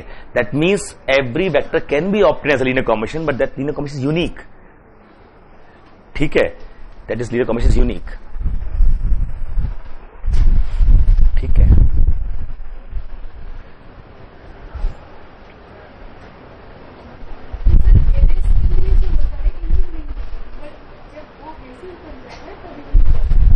हाँ, मतलब कोई भी सेट S उठा लोगे और आप कहोगे सारे डिफरेंट लीनियर कॉम्बिनेशन इकट्ठे कर रहे हैं तो नए नए वेक्टर ही आएंगे, गारंटी नहीं है. बट अगर बेसिस से आप लीनियर कॉम्बिनेशन बना रहे हो तो हर लीनियर कॉम्बिनेशन आपको नया ही देगा. एक भी AI आपने चेंज कर दिया तो फिर नया होगा, क्योंकि दोनों अगर सेम दे रहे हैं तो each AI equal to BI. If just one of them is different, not Q implies not P, P implies Q not Q. एक भी CI AI BI इक्वल नहीं हुआ देन ये नहीं हो सकते. तो ये तो आगे ना 1 to 1 कॉरेस्पॉन्ड. तो जैसे ही चेंज करोगे हमेशा चेंज हो जाएगा. ठीक है. सो छाप लो पहले. तो ये दोनों चीजें इंपॉर्टेंट थी. ये हमने ट्रांसफॉर्मेशन वर्ड यूज कर रहे हैं अभी हम लोग. Just mapping. जब भी मुझे दो सेट मिलते हैं ना तो एक आइडिया होता है, चलो कंपेयर करके देख लेते हैं. और what is the method of comparison? Function. तो मैंने एक फंक्शन बना लिया VF टू FN. FN में कैसे एलिमेंट है? n tuple. ठीक है. तो जो भी x लेंगे और what is this A1 it where x equal to summation AI XI with respect to any basis. यहां पे नाम दे दो B, यहां भी नाम दे दो B. बताने लिए किस बेसिस के रिप्रेजेंट में ऐसा किया है. FB जो हमारा बना F सफिक्स B, हर बेसिस रिस्पेक्ट में हम ये फंक्शन ढूंढ सकते हैं. किस किस के बीच में? VF और FN where n is dimension. Where n is dimension. This map is always 1 1 on 2. इसके हर एलिमेंट कॉरेस्पॉन्डिंग वहां मिलेगा, उसके हर एलिमेंट कॉरेस्पॉन्डिंग यहां मिलेगा. ठीक है. समझ में आ रहा है ना. और इससे भी आप कह सकते हो कि R over Q is non FDVS, क्योंकि अगर R ओवर Q FDVS हो गया मान लीजिए डायमेंशन n है, तो R ओवर Q से Q cross Q n type 1 1 on 2 map बन जाएगी, और Q cross Q n time countable है, तो ये काउंटेबल हो जाएगा। Not correct. एक तो हमने वहां से किया कि जनरेशन से किया वहां से, ठीक, एक यहां से कर सकते थे, आइडिया यही था वहां पर भी, ठीक है। तो लास्ट में इसके बाद नोट लगा लीजिए जो वो ये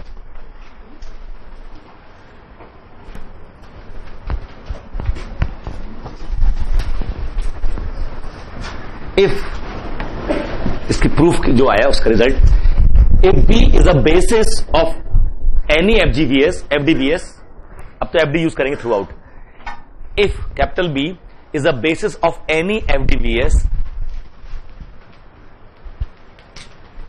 then different linear combinations, if B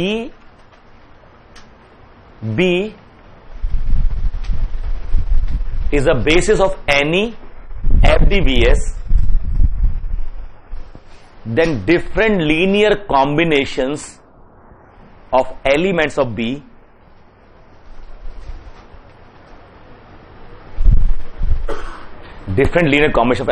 B will give different vectors of B.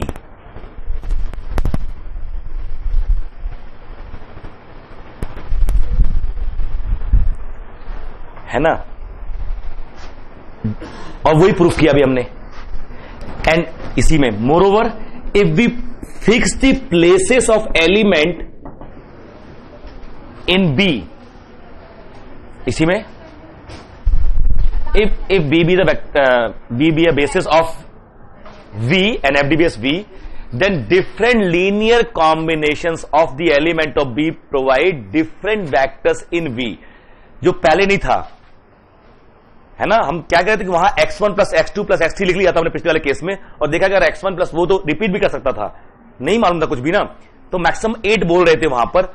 अब हम ये कह सकते हैं कि जितने वेक्टर्स होंगे, जो जो लीनियर कॉम्बिनेशन इकट्ठा करना चाहो कर सकते हो, जितनी चॉइस आपके पास है उतने वेक्टर प्रोड्यूस होंगे। अगर वो बेसिस है ना, ये किसी भी एलआई सेट के लिए होता है। अगर कोई सेट एलआई है, यहां किसका इस्तेमाल किया, केवल एलआई प्रॉपर्टी का इस्तेमाल किया हमने। कोई भी सेट एलआई है अगर, तो उसके different linear combination different vector ही प्रोड्यूस करेंगे। तो इससे हमें काउंटिंग आसान हो जाती है कि कितने vector it can produce, means number of choices for scalars. जितनी स्केलर चॉइसेस होंगी उतने ही वेक्टर स्पेसेस वेक्टर्स हमारे बनने वाले हैं। इसी में आगे कर रहा हूं, moreover if we fix the places of the element in b, namely first vector, second vector, third vector and so on, if we fix the places of elements in b. अब ये मेरा set से साथ ordered set हो गया, ये पहला element, ये दूसरा एलिमेंट, ये तीसरा, ये nth element. Then b is called ordered basis, b is called ordered basis, that is B1 B2 X2 X1 X3 Xn, Xn X1 X2 X3 Xn minus 1 R, ये अलग अलग हो गए। That is B1 B2 R different ordered basis than B। इसमें first place पे कोई और आ गया। If we fix the places of element in the set B itself, then set becomes ordered and basis become ordered basis. That is B1 B2 are different ordered basis than B. हाँ जी,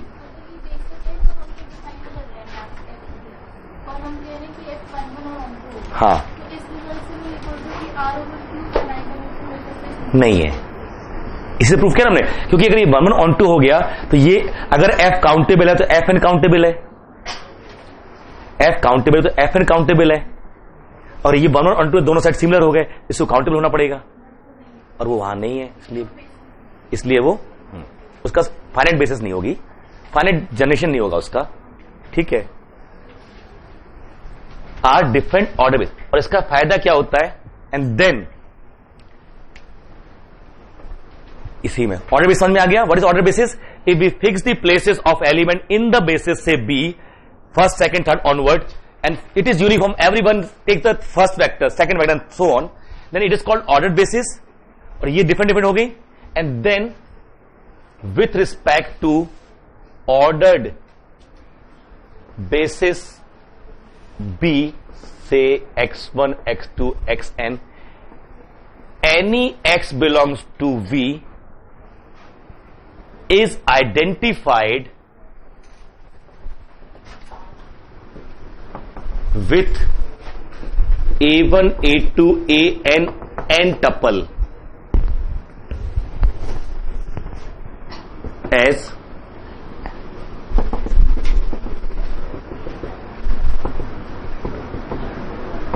जब understood हो कि यही basis है, क्योंकि union तो fix हो चुकी है, तो हम सिर्फ इस n टपल से बता पाएंगे कि ये कौन सा वेक्टर है. बजाय x के हम अब इन n टपल का इस्तेमाल कर सकते हैं. दिस इज, ये जो वेक्टर है यही x उसके ऐसे हो गया. तो हर वेक्टर एक स्केलर्स के n टपल से आइडेंटिफाई हो पा रहा है. हर वेक्टर अगर ये फिक्स हो गया ना, जब एक्सप्रेस करोगे तो यही आएगा. सबको मालूम है कि यही बेसिस है. अगर आपको हम ये दे दें 1 2 3 -1 4, आप पहचान जाओगे कौन सा वेक्टर है. बेसिस सबके पास है ही, सब इसमें ऑपरेट करेंगे और एक्चुअली एक्स निकाल लेंगे. और ये ऑर्डर पे अगर ये 2 1 है तो बदल जाएगा ना ये, क्योंकि अब ये कोफिशिएंट हो गया एक्स का, x1 का, और ये हो गया x2 का, क्योंकि ऑर्डरिंग कर दी ना. ये हमेशा फर्स्ट में, ये सेकंड में, थर्ड में एंड सो ऑन. तो every vector can be identified as n tuple of the scalars. If ultimately ये एम ये हुआ हमारा यहां पर आके कि if V is FDVS with respect to any ordered basis, every vector can be identified as an n tuple of scalars. ठीक है, तो समरी लिख सकते हो finally. If dimension of V over F equal to n, if dimension of V over F is n, then with respect to any ordered basis,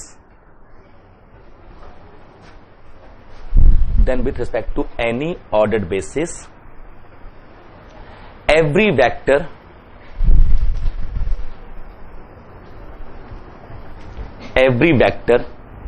can be identified if dimension of V equal to n, then with respect to any ordered basis, every vector can be identified with an n tuple of scalars. Every vector can be identified with an n tuple of scalars. This n tuple is called the coordinate of that vector with respect to, this n tuple is called the coordinate of that vector with respect to that ordered basis. कोई भी चीज छोड़ नहीं सकते आप, basis change होगी coordinate change हो जाएगा. That n tuple is called the coordinate of that vector with respect to that ordered basis, and denoted by, and if x equal to summation ai xi, then notation for coordinate is this. ये क्या होगा? n tuple. अब इसको लिखने के दो तरीके, कुछ लोग ऐसे लिखते हैं और कुछ लोग कॉलम में लिखते हैं. ये रो फॉर्म, ये कॉलम, ये ज्यादा पॉपुलर है. ठीक है. अब दुखी हुआ था, एक क्वेश्चन आया था, उसमें उसने एक मैट्रिक्स दे दी और एक वेक्टर दे दिया और पूछ रहा कि इसकी इमेज क्या आएगा इस मैट्रिक्स में. मतलब मैट्रिक्स मतलब ट्रांसफॉर्मेशन ऑपरेटर. एक ऑपरेटर दे दिया उसने, मैट्रिक्स दे दी मतलब, और एक वेक्टर दे दिया. कह रहा है कि बताइए इसकी इमेज क्या है इसमें. ठीक है, तो आपको ए दिया हुआ है, ए, तो आपको खुद ही जज करना होगा. उसने जैसे एक मैट्रिक्स दे दी उसने और चार ऑप्शन में 1 2 3, ये एक x1 या ABC, ये वेक्टर दे दिया x, और कह रहा है इस x की इस a में इमेज क्या है. आपको पता है जब मैट्रिक्स ऑपरेट करते हो तो इमेज आती है. कहा जाएगा कि इसका कोऑर्डिनेट उठाते हैं जिस बेसिस रिस्पेक्ट में ये मैट्रिक्स बनाएगी वो, और फिर ऑपरेट करते हैं तो इमेज के कोऑर्डिनेट आ जाता है, फिर को डोमेन की बेसिस में जाते हैं और इमेज निकाल लेते हैं। ये एक्चुअल प्रोसेस है। उसमें आप ए एक्स करोगे तो कोई भी आंसर मैच नहीं कर रहा था, और जब आप एक्स ए करोगे ना तब मैच करेगा। मतलब अगर कॉलम फॉर्म में लिखा गया है तभी तो आप ये 3x3 है, तो ऐसे कैसे ऑपरेट करोगे? 1x3 हुआ ना, तो इसको ऐसे ऑपरेट करोगे आप ना, तो वहां से जज करना हो ये 1x3, ये 3x3 या 1+3 आ जाएगा। अगर कोऑर्डिनेट कॉलम में लिखोगे आप, अब चाहो कि ऐसे कर लो ABC, तो अलग आ रहा था आंसर। ये दिया एक्स, निकालना है में, जैसे कॉलम में लिख लिया और निकाल लिया, तो आपको यहां से निकालना पड़ेगा। तो ये दो अलग स्कूल ऑफ थॉट है। ये मोर डोमिनेंट जनरली यही मिलता है, 10-12% छोड़ दिया है तो यही मिलता है जनरली। तो कोऑर्डिनेट ऑफ अ वेक्टर, आप लोग ये बोलते रहे हो थ्रू आउट, 2 + 3i को आपने ऐसे लिखा था बहुत बार, है ना? किसी ने ध्यान भी नहीं देते, अपन लोग ऐसे बोल देते हैं ये 2 रियल पार्ट 3 इमेजिनरी पार्ट, ऐसे बोलते ना, 2 रियल पार्ट 3 इमेजिनरी पार्ट। ये अंडरस्टूड है कि हमारा बेसिस 1, है। अगर हमारा बेसिस i, 1 होता तो तब कोऑर्डिनेट क्या आता? 3, 2। अब ये रियल पार्ट है, ये तो उसी सेंस में है ना जब ये बेसिस है। तो हर वेक्टर को आप कोऑर्डिनेट्स में रिप्रेजेंट कर सकते हो, बट ये रिप्रेजेंटेशन डिपेंड करेगा बेसिस कौन सी है और किस ऑर्डर में वेक्टर्स हैं। जैसे अगर आपको एक बेसिस दे रहा हूं b = 1, 1, 1, 0, और किसके लिए? R2/R, 3, 4 ये मेरा x है, बताइए कोऑर्डिनेट क्या आएगा? सिंपल क्वेश्चन है। एक बेसिस दे दी, बेसिस है, आप देख सकते हो ये Li है, स्पैन डायमेंशन 2 है इसकी। अब तो हम लोग डायमेंशन फॉर्मूला बनाएंगे अभी। A 1, 1 + B 1, 0, अभी पहले ये निकाले, = 3, 4। A भी निकालना है हमको, तो A + B = 3 और A = 4। A + B = 3, और ठीक है, क्या आ गया? अच्छा, पीछे वही आवाज आई थी, होशियार बच्चों की है। 4, ये तो आ गया था मेरा, ये बाकी था, ठीक है। 4 and -1, this is coordinate. Interesting example बता रहे हैं। एक मैट्रिक्स पूछी गई थी, सबको याद होगा, BSc फाइनल में करते थे। एग्जाम में क्वेश्चन आया यूपीएससी प्रीलिम्स में, there is a R2 to R2 simple linear transformation, R2 to R2 basis दे दी उन्होंने, और बताइए मैट्रिक्स क्या है। आसान क्वेश्चन है, डोमेन की बेसिस की इमेज निकालिए, को डोमेन की बेसिस में एक्सप्रेस कर दीजिए, उनके कोऑर्डिनेट से first column, second column and so on, बन गया। वो क्वेश्चन मैंने यहां टेस्ट में दिया, बहुत सारे, मतलब 90% बच्चों गलत हो गया वो क्वेश्चन, बिकॉज ऑफ अरे यार मिस्टेक। हाँ, अरे यार मिस्टेक। 1001 हमारे दिमाग में इतना स्टैंडर्ड बैठा हुआ है ना, पहला 10 फिर 01, बेसिस 01, 10 दे दी। जब इमेज निकालोगे, पहले इसकी निकालोगे फिर इसकी निकालोगे, ये फर्स्ट कॉलम देगा, सेकंड कॉलम देगा, और दोनों मैट्रिक्स में थी। आप इससे बनाओगे तो जो मैट्रिक्स आ रही है, और इससे बनाओगे तो जो मैट्रिक्स आ रही है, तो इतना कॉमन है कि वो एफर्टलेसली सीधे फट 10 की निकाले ही आ गया। एक क्वेश्चन तो आया जो करने लायक है, फटफट किया तुरंत। तो कम से कम वहां पर टिक भी नहीं, चेक भी नहीं किया ऑर्डर क्या है। Specifically order is very important ना, कि ध्यान रखिए कि कौन सा दोनों होते हैं उस वहां पर जब भी इस तरह का आएगा। सो कोऑर्डिनेट ऑफ अ वेक्टर, ये आगे दोबारा रिकॉल करेंगे जब मैट्रिक्स पढ़ेंगे। अब यहां से हमारा नेक्स्ट टॉपिक स्टार्ट हो रहा है, डायमेंशनल एनालिसिस। लिखिए, डायमेंशनल एनालिसिस। एक क्वेश्चन हमेशा बनता है इसके ऊपर, इनवेरिएबली। फिर काउंटिंग टेक्निक पे चले जाएंगे।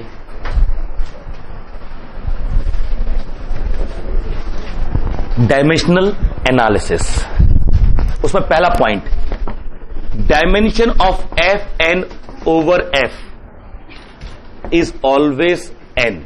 True? Dimension of Fn/F is always n. And B equal one of the set x1, x2, xn, where x1 is 1, 0, 0, x2 0, 1, 0, and so on xn. Then B is Li, and L of B equal to FN। बन जाएगा पूरा। ये Li proof कर सकते हो बड़े आराम से, A into this plus B into A1 A2 कर सकते हैं। यहीं पे नोट लगा सकते हो, this B is called the standard basis. ठीक है, स्टैंडर्ड बेसिस,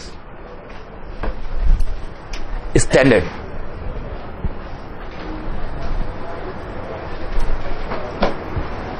और इसी ऑर्डर में रहेगा तो मतलब स्टैंडर्ड बेसिस को भी शफल कर सकते हो बड़े आराम से। तो वो स्टैंडर्ड बेसिस नहीं होंगी। What is standard basis? When this is in this order, पहला दूसरा तीसरा इस फॉर्मेट में, तब वो स्टैंडर्ड बेसिस हम लोग डील करते हैं। उसी स्टैंडर्ड बेसिस से हमारे पास n फैक्टोरियल कोऑर्डिनेट बन सकते हैं, क्योंकि n फैक्टोरियल टाइप से हम इसको अरेंज कर सकते हैं और हर अरेंजमेंट के लिए आपको एक नया बेसिस मिलेगा, नया ऑर्डर बेसिस मिलेगा। क्लियर? सेकेंड पॉइंट, तो dimension of Fn over F is always n। तो Cn over C, Rn over R, Qn over Q, any ZnP over ZP है ना, ZpN over ZP in particular this. Next point देखिए। हाँ जी, हाँ, अ vector space can have infinite basis. अगर किसी vector space में infinite element है ना, तो उसके पास इन और FGVS है, तो इनफाइनाइट बेसिस ही होंगी, चाहे फील्ड फाइनाइट हो चाहे इनफाइनाइट हो। अगर वेक्टर स्पेस में इनफाइनाइट एलिमेंट है ना, तो और फील्ड में चाहे फाइनाइट हो या इनफाइनाइट हो, बेस अगर वो FGVS तो फाइनाइट सेट ही चाहिए ना, ऐसे इनफाइनाइट सेट बन जाएंगे। अभी दिखाई तो कैसे बनेंगे चॉइसेस की। Now if dimension of V over F equal to n and cardinality of F equal to P to the power k, हमेशा ऐसी होती है फील्ड की, then cardinality of V F equal to P to the power n k exactly equal।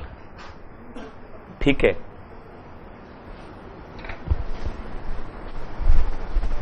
इसी में एक if S equal to x1 x2 xr, r is less than or equal to n and S is Li, then cardinality of LS equal to P to the power nr। ये समझ में आ रहा है ये? क्योंकि जो x बनाओगे a1 x1 plus a2 x2 ar xr ऐसी बनेगा। अगर वो Li होता है तो हर लीनियर कॉम्बिनेशन डिफरेंट हो जाएगा। A1 की कितनी चॉइस है? P power k R k। A1 के लिए P पावर k, A2 के लिए P पावर k, जो फील्ड में एलिमेंट है। कितने एलिमेंट फील्ड में? P पावर k, तो इसके लिए P पावर k चॉइस, इसके लिए P power k choice and so on. कितनी बार? R टाइम, तो क्या दे देगा? P पावर है ना R इंटू k। यहां एग्जैक्टली वही आएगा।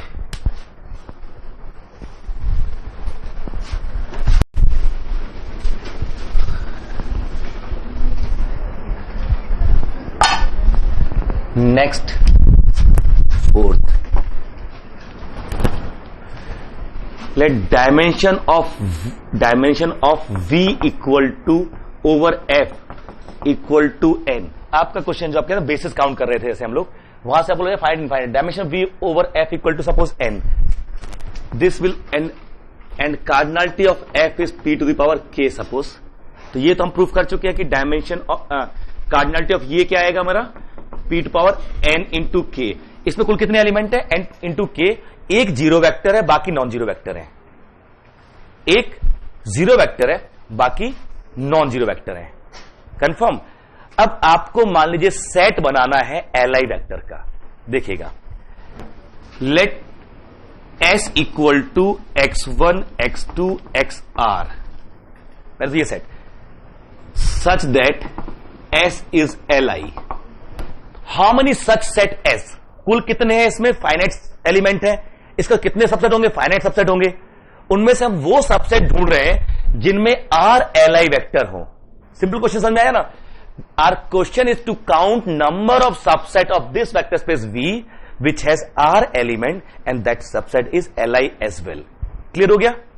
अब चलो इसको काउंट करते हैं कैसे. नाउ फॉर x1 हम सबके लिए चॉइस ही तो हमारे पास है. For x1 p to the power n के -1 चॉइसेस, कुछ भी चूज कर लो जीरो के अलावा. जीरो चूज नहीं कर सकते, पहला कुछ भी चूज कर लो. कर लिया? कोई भी, इतनी चॉइस आएंगी नहीं आएंगी. बट दूसरा जब आप चूज करोगे ना तो वो x1 से इंडिपेंडेंट होना चाहिए. हमें Li बनाना है. हम एक चूज कर लिया और आगे बढ़ते जाए पिछले वाले से जो इंडिपेंडेंट होते रहे. तो x2 के लिए जो चॉइस होंगी, x2 के लिए चॉइस क्या है? Then x2 should not be equal to alpha x1. तो उससे इंडिपेंडेंट रहेगा. एक काम करते हैं, ऐसे कितने वेक्टर है वो इकट्ठे करके माइनस कर दे टोटल में से.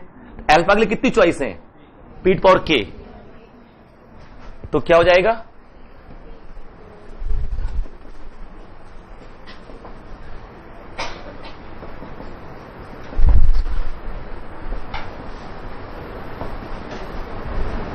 ये चॉइस आ गई x3. अब x3 को x1 और x2 से इंडिपेंडेंट होना चाहिए. तो x3 should not be equal to alpha x1 plus beta x2. इसके लिए कॉम्बिनेशन बनना चाहिए. इसके लिए कितनी चॉइस है? p to power k. इसके लिए भी p to power k, p to power 2k. ये सारे निकालने, जीरो भी उसी में बाहर हो जाएगा ऑटोमेटिकली. जीरो भी उसी चॉइस में आएगा ना. तो जो बच गए वो चॉइसेस बची मेरे पास.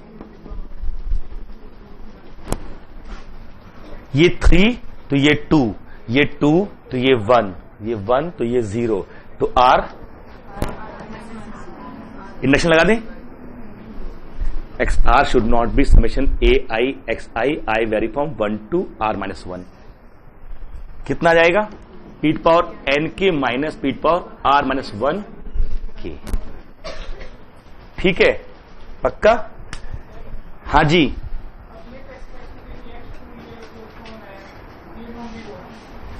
ये जब माइनस कर रहे हो तो जीरो माइनस हो गया ना ऑलरेडी. जब सारे लीनियर कॉम्बिनेशन माइनस कर रहे हो तो उसमें जीरो भी तो आएगा. ये क्या है? अल्फा के पास कितनी चॉइस है? उसमें जीरो शामिल है ना. फील्ड का जीरो भी तो है ना फील्ड में, तो जीरो भी तो बाहर हो गया. क्लियर? तो बताओ एस कितने ढंग से बन सकता है? How many choice total? So number of ways to construct set S equal to, कितने तरीके से ये सेट कंस्ट्रक्ट कर सकते हैं? ये दिख गया हमको. इनका सबका मल्टी प्रोडक्ट. अच्छा, p पावर n के minus 1 into p power n के minus p power k and so on p power n के minus p power r minus 1 into k. ये आएगा. बट अभी भी गड़बड़ है. हो क्या रहा इसमें? ये टोटल नंबर ऑफ, हम सेट बना रहे हैं ना. सेट में तो ऑर्डरिंग होती नहीं है. सेट ही तो बना रहे हैं हम ना. नंबर ऑफ सबसेट्स ये काउंट कर रहे हैं. हुआ क्या होगा? इन्होंने x1 ना, सबसे पहले ये यहां बैठे इन्होंने आपने x1 ये चूज किया, ठीक है, और इन्होंने दूसरे ने x2 चूज कर लिया उसी में से. दोनों के भी इन्होंने x1 चूज किया. फिर जब ये आए तो इन्होंने x2 चूज कर लिया, इन्होंने x1. दोनों अभी भी इंडिपेंडेंट है. सेट तो वही बना, बट इसमें वो अलग अलग काउंट हो रहा है कि नहीं हो रहा है? ठीक है. तो इनके अरेंजमेंट इसमें अलग अलग काउंट हो रहे हैं. तो इसलिए divide by r factorial. r if तो टर्म है ना 1 to r, x1 x2 x1. ठीक है. Total number of ways divided by the repetition is total number of distinct ways, है ना. इंटरमीडिएट कितने वर्ड बना सकते हो अरेंजमेंट करके? इंटरमीडिएट से कितने वर्ड बनेंगे? इंटरमीडिएट में कितने लेटर? 12. एक्चुअली इंटरमीडिएट है वो. डिवाइड बाय तो 12 फैक्टोरियल. और जो जो रिपीटिशन दे रहे हैं आपको, तो INTER MEDIATE 3 E 2 T 2 I नहीं मिल रहे हैं. इनके फैक्टोरियल से डिवाइड कर दीजिए. हाई स्कूल में कितने लेटर है? 10 है ना. इंटरमीडिएट में 12. कितना सुंदर है. ठीक है. तो हाई स्कूल से कैसे वर्ड बन सकते हैं भाई? HIGH, तो वहां भी H हो गए. स्कूल में भी एक H है, डबल O है. तो 10 फैक्टोरियल अपॉन रेपिटेशन. ये फंडामेंटल थंब रूल है. टोटल पॉसिबिलिटीज इकट्ठी कर लीजिए, उनको अरेंज कर दीजिए and then divide by the repetitions. तो मैंने टोटल पॉसिबिलिटी वो कर ली और इनके अरेंजमेंट को फिर से तो this is what number of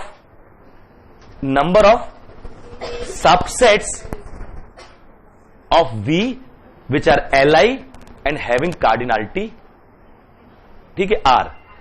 अच्छा, हाँ जी,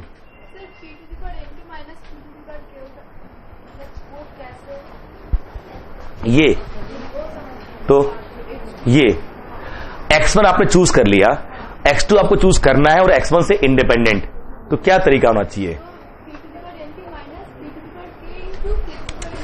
x1 हो गया सिलेक्ट, x1 से कितने एलिमेंट बना सकते हो आप? ओ x1 से कितने स्पैन होंगे? What is cardinality of L x1? तो अल्फा x1 यही तरीका है स्पैन करने का। x1 किसको स्पैन कर सकता है as a linear combination? Alpha into x1 ना। अल्फा में कितनी चॉइस है? तो x1 से कितने स्पैन होंगे? p to the power k। Total मेरे पास ये है, इसमें से ये वाले माइनस कर दूं जो x1 से बने थे। अब जो भी आ रहा है वो x1 से इंडिपेंडेंट है कि नहीं है? वो ये पहला वाला आ गया, ये दूसरा वाला। ऐसे अगले में भी लिखा था ना कि x3 अगर इनसे डिपेंड नहीं होना चाहता और x1 x2 सिलेक्ट हो चुके हैं तो वो उनके लीनियर कॉम्बिनेशन जो बनने वाले उनको माइनस कर दो, तो जो बाकी बचे उनमें से कोई चूज कर लो। यही तो चॉइसेस बची उसके लिए। ऐसे अगर x4 चूज कर रहे हो तो summation a1 x1 plus a2 x2 plus a3 x3। अगर x1 x2 x3 चूज हो चुके हैं तो इनसे कितने स्पैन होंगे? इसके लिए P to power k choice, P to power k choice, P to power P to power 3 के चॉइस। ये वो वेक्टर है जो x1 x2 x3 मिलके स्पैन करते हैं। अगर आपको इनसे इंडिपेंडेंट चाहिए तो इनसे बाहर जाओ, ठीक है, कंफर्म, तो अगले के लिए आ जाएगा एंड सो ऑन। और इसी से आपने बेसिस काउंट कर ली, आपने ध्यान नहीं दिया। नंबर ऑफ बेसिस का फॉर्मूला आ गया। If r equal to n implies s is a basis. अगर वेक्टर स्पेस की डायमेंशन n है, कोई भी n वेक्टर्स का Li सेट होगा, उसको बेसिस होना पड़ेगा।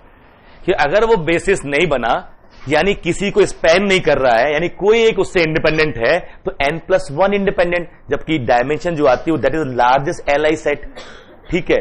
तो ये r इक्वल टू n कर लो तो क्या बन जाएगा? बेसिस बन जाएगा।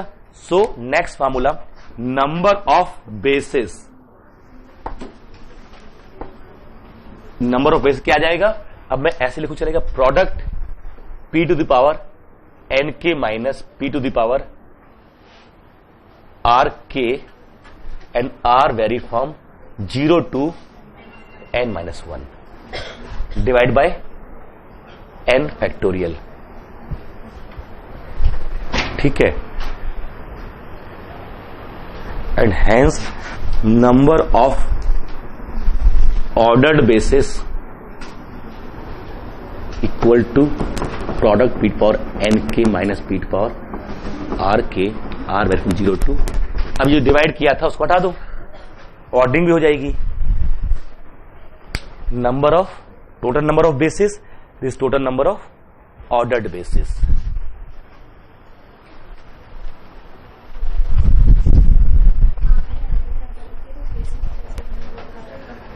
अगर डायमेंशन n है तो बेसिस में कितने एलिमेंट होंगे? अगर डायमेंशन n है तो बेसिस में कितने होंगे? n ही, वही तो डेफिनेशन वही है दादा, ऐसे मत करो। वेक्टर स्पेस की डायमेंशन किससे डिफाइन हुई है? उसकी बेसिस की कार्डिनलिटी से, ठीक है। और जब बेसिस में n एलिमेंट है जिससे आपने इंप्लाई किया डायमेंशन n हो गई, सेकंड लेवल एनालिसिस ये कहता है any Li set of cardinality same as dimension has to be basis। क्योंकि अगर वो बेसिस नहीं बना, Li तो है ही, अगर बेसिस नहीं बना वो, तो यानी किसी ने किसी को स्पैन नहीं कर पा रहा, और कोई तकलीफ होनी नहीं चाहिए उसको। और जिसको स्पैन नहीं कर पा रहा वो इससे इंडिपेंडेंट हो गया। अगर उसको मैं इसमें रख दूं तो कितने Li हो गए? n+1, जबकि dimension is the largest number of which we can have Li set. Clear? तो जो भी सेट, ये S क्या है? Li ढूंढ रहे थे तो वो आया यहां पर। अगर हम कितने में ढूंढ सकते हैं ना, n+1 करेंगे तो ये हमेशा LD हो जाएगा, स्पैन हो गया। तो n अगर चूज कर लूं तो n के लिए अगर हम कुछ भी हो सकता है, r=n पुट किया मैंने मान लीजिए, तो हम क्या ढूंढ रहे हैं, वो सबसेट जो Li है और कार्डिनलिटी n है। r=n से क्या मिला हमको, वो सबसेट जिनकी कार्डिनलिटी n है और वो Li भी है, बट ये तो बेसिस है। तो जब r=n पे जो भी काउंट करोगे क्या मिलेगा आपको, बेसिस मिल जाएगा। ठीक है, आपके पास ऐसे टेबल बनाना, आपके लिए फार्मूला घर के लिए दे रहे हो काम करने के लिए फुर्सत से, ऐसे डायमेंशन लिखना यहां पर और यहां पर फील्ड। ठीक है, जैसे डायमेंशन 3, 2, 1, ठीक, और यहां फील्ड लिखना Z2, Z3, बस 2, ज्यादा नहीं है, छोटे से ही है। आपको ये मैट्रिक्स फिल करनी है, मतलब 3 dimension vector space over Z2, 2 dimension vector space over Z2, 1 dimension vector space over Z2, 3 dimension over 3 है ना। ये क्या दे देंगे आपको, और अंदर सेल में क्या भरना है, नंबर ऑफ बेसिस। ठीक है, नंबर ऑफ बेसिस। और अच्छा ये लगेगा कि अगर ऐसे ऐसे कर लो, सुंदर पक्का, यहां टोटल बेसिस या ऑर्डर्ड बेसिस डिवाइड करके। ठीक है, जैसे Z3 ओवर, हाँ जी, यहां पर क्योंकि उस प्रोसेस मैंने पहला चूज किया फिर दूसरा चूज किया, ऑर्डरिंग फिक्स कर ली हमने, जबकि सेट तो वही आ रहा था ना। ये टोटल बेसिस है। इस प्रोसेस में मालूम x1, x2, x3 जरा सोचना, और x2, x3 और x1, x3 ऐसे हैं। इस प्रोसेस में ये दोनों अलग माने जा रहे हैं कि नहीं। इन्होंने x1, x2 है तो इंडिपेंडेंट, इन्होंने पहला वेक्टर x1 चूज किया, इन्होंने पहला वेक्टर x2 चूज किया। अब अगली बार जब इंडिपेंडेंट ढूंढ रहे थे, इन्होंने दूसरे चेंज कर लिए, बात तो वही हुई ना। तो इनको जितने ढंग से अरेंज कर रहे हो वो सारे इसमें एक्स्ट्रा काउंट हो रहे हैं। हाँ, वो तो रिपीटेड हो रहे हैं वहां पर। हम अगर सेट काउंट कर रहे हैं तो सेट में रिपीटेशन होता नहीं है और ना ही ऑर्डरिंग होती है। तो total set, number of ways to construct set S करेगा, तो उसमें डिवाइड करना नहीं करना पड़ेगा ये। और अगर हमें ऑर्डरिंग करनी है तो मल्टीप्लाई कर दो इसमें से, तो वो ये वाला बन जाएगा। ठीक है, जैसे डायमेंशन मान लीजिए 3 हो वेक्टर स्पेस की और फील्ड भी Z3 हो, तो कुल कितने एलिमेंट होंगे वेक्टर स्पेस में, डायमेंशन 3 और फील्ड Z3 में कितने एलिमेंट हैं, 3। What is the number of element vector space, cardinality of field to the power dimension. Thumb rule बना लीजिए, ये इसका cardinality of F to the power dimension of V, ये किसी भी वेक्टर स्पेस की कार्डिनलिटी का डायरेक्ट फार्मूला यही है।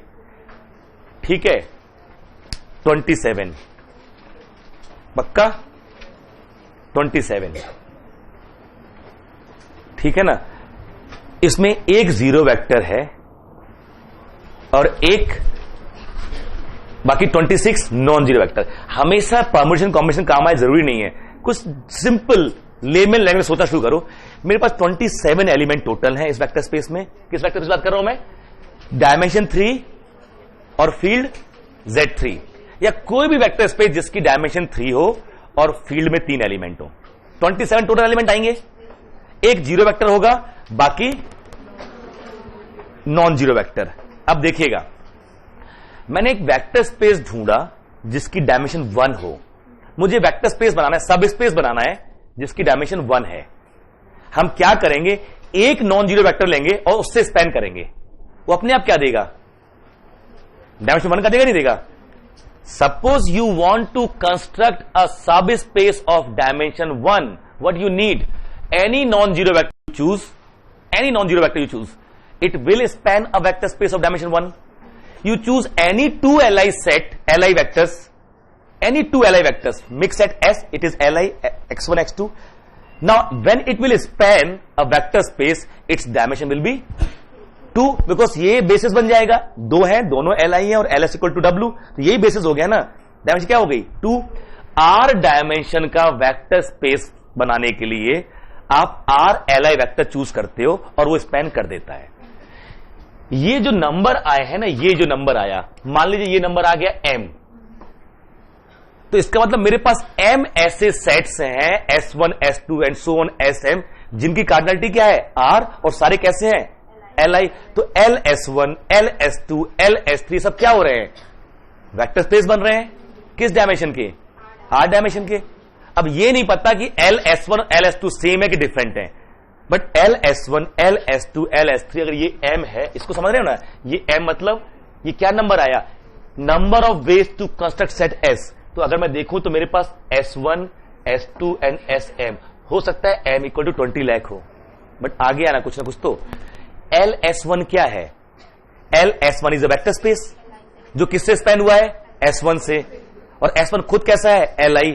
कोई भी Li सेट जब स्पैन करता है तो वो बेसिस बन जाता है, तो S1 इज बेसिस, और उसमें जितने एलिमेंट वही डायमेंशन, तो LS1 की डायमेंशन R, LS2 की R एंड सो ऑन। मुझे ये नहीं पता LS1 LS2 सब डिफरेंट है कि सेम है।